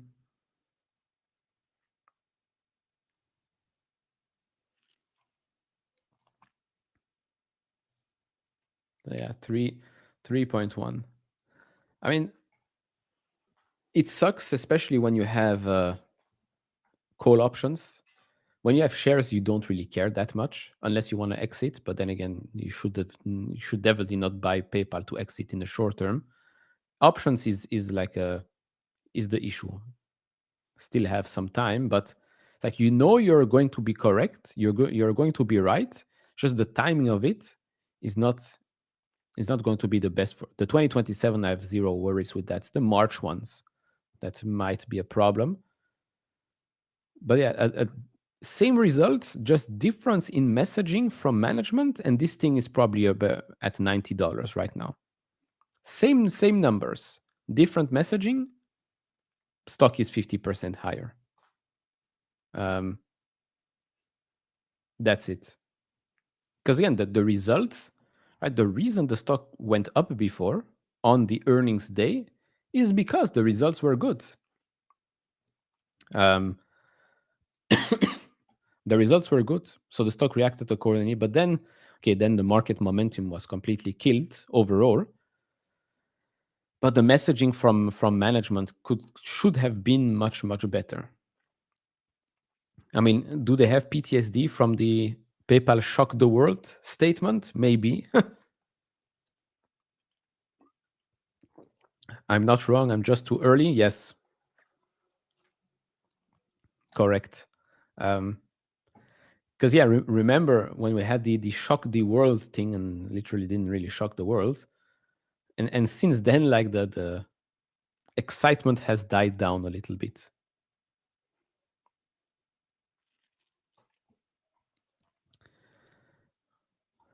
No, look. Again, I repeat the same thing.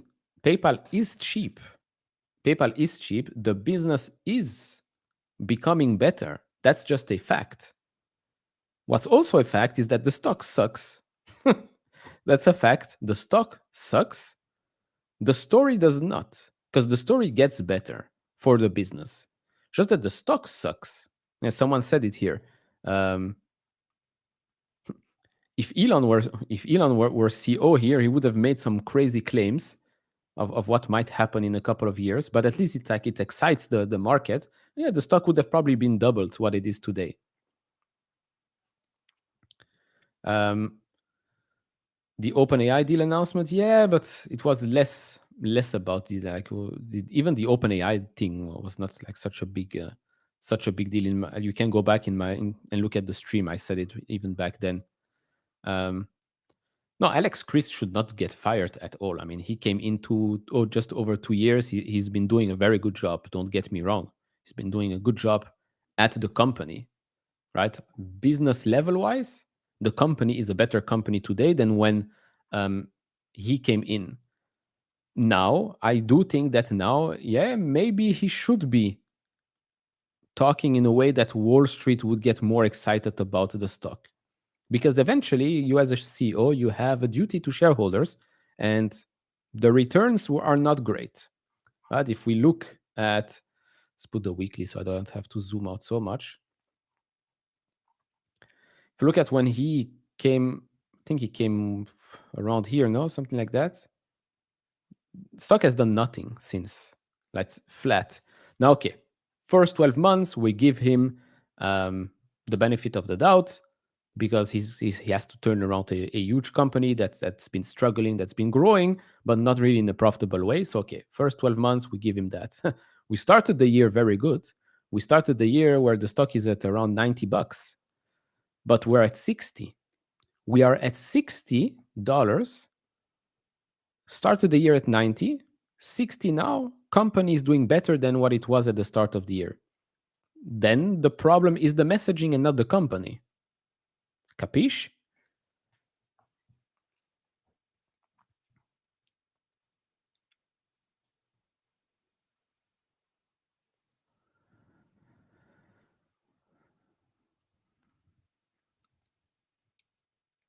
I'm not getting emotional about the stock. I agree that it sucks because, again, we know we are holding a good company. It's like good company, bad stock. That's basically it. Good company, bad stock. Yeah, so Lisa Su was, I believe it was Lisa Su at the conference. Let's see if I can find something, because I'm not sure maybe the transcript is going to be available already. We can look at that quickly. Let's see. Okay, so Lisa Su said that memory is tightening across the stack. I guess that's why Micron has been doing very well.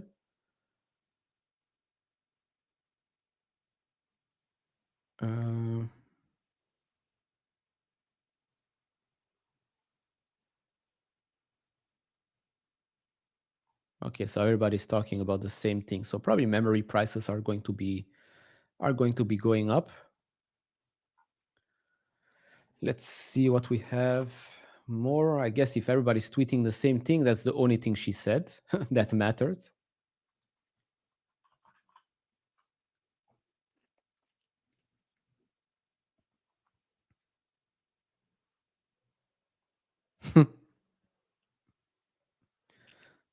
That's the way to do it.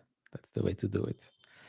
I want to have in mind that if the whole market is bearish, but everything else is literally green right now, and long term we are well. Again, if I'm correct, and by 2030 this is again a $300 stock, then I don't think I would mind underperforming right now, because $300 is all-time highs, but all-time highs with fewer shares, which should be achievable.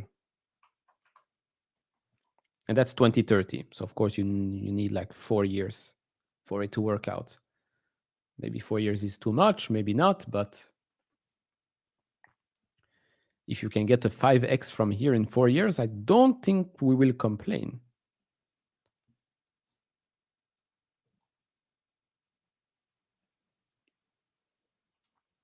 But yeah, in the meantime, yes, it's true that it is opportunity cost. Okay, SoFi is later today. I'm not going to stay on for another God knows how long. We do have AMD. Maybe we can look at the summary real quick.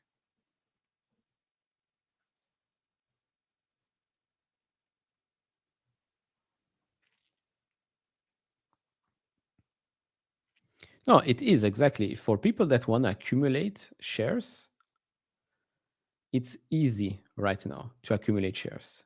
Like a no-brainer. Because again, the company is doing well, although some things are out of their control, just like the discretionary spending slowing down. It's not because of them. It's the way things are. But it's just a bad stock. Yeah, it sucks. I mean, of course, I admit it. I own it, and I talk about this company quite a lot. But I do think that when we revisit this a year, 2 years, 3 years, 4 years from now, I think the stock is much, much higher. And I think a lot of people would be very happy that they bought more shares today. I'd be even happier if the company started buying way more shares today. But yeah, I'll continue my campaign. My campaign shall continue. Every single month, maybe I'll do this later today, I will be tweeting to Alex Chris and demand an acceleration in buybacks. Okay, so AMD, we already have here the transcript. So it was with Lisa Su. So reiteration of the same things that we knew before. Again, these analyst conferences literally are useless because what's the point in having them if we are going to get the same answers as before? It's like there's no point. No point. Like the analysts are doing very, very bad job. I know, fine, you're holding those conferences because you have to hold them, but at least ask other questions. Like, what's the point? Like, oh, um, yesterday was yesterday was Tuesday. Okay, cool. Today's Wednesday. Like, who cares? Just ask better questions.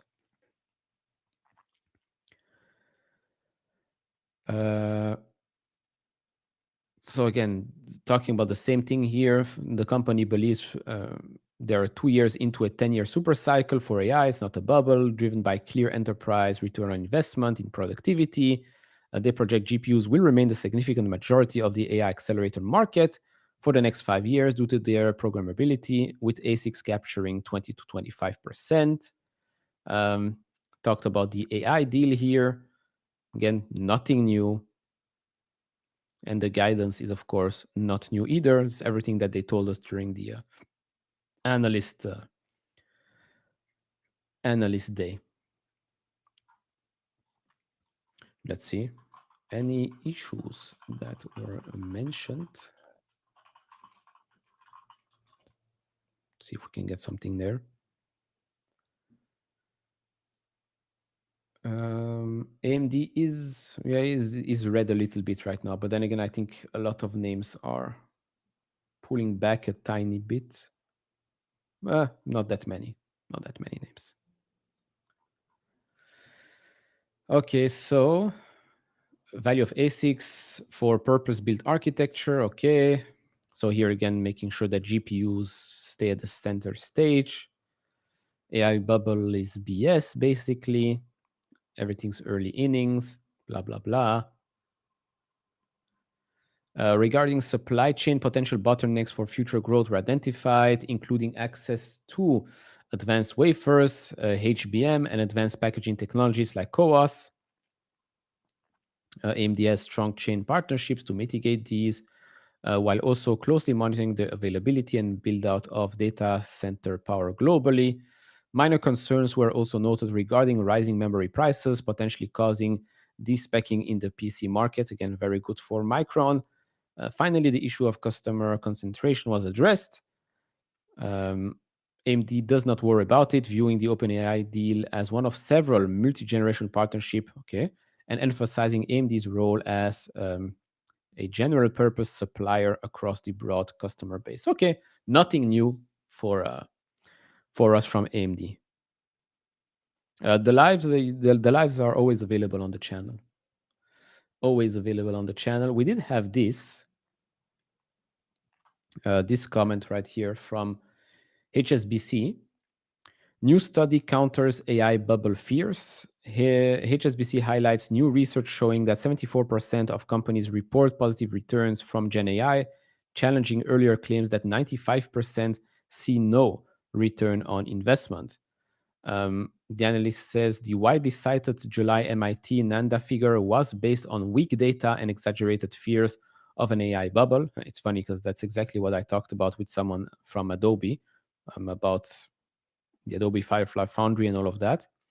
HSBC noted that measuring AI success is complex and sensitive to methodology. The Wharton GBK study, now in its third iteration, offers more reliable evidence that AI investments are delivering tangible productivity and performance gains for many, many enterprises. Are we surprised? Not really. Okay. With that said, PayPal has no moat. I would disagree. I will disagree.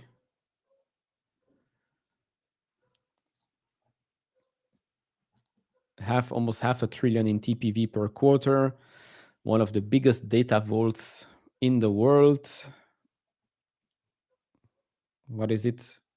close to 40 million merchants. Venmo, buy now, pay later, PayPal checkout button is recognized around the world. Monthly active users are growing. So I think there are companies in worse positions.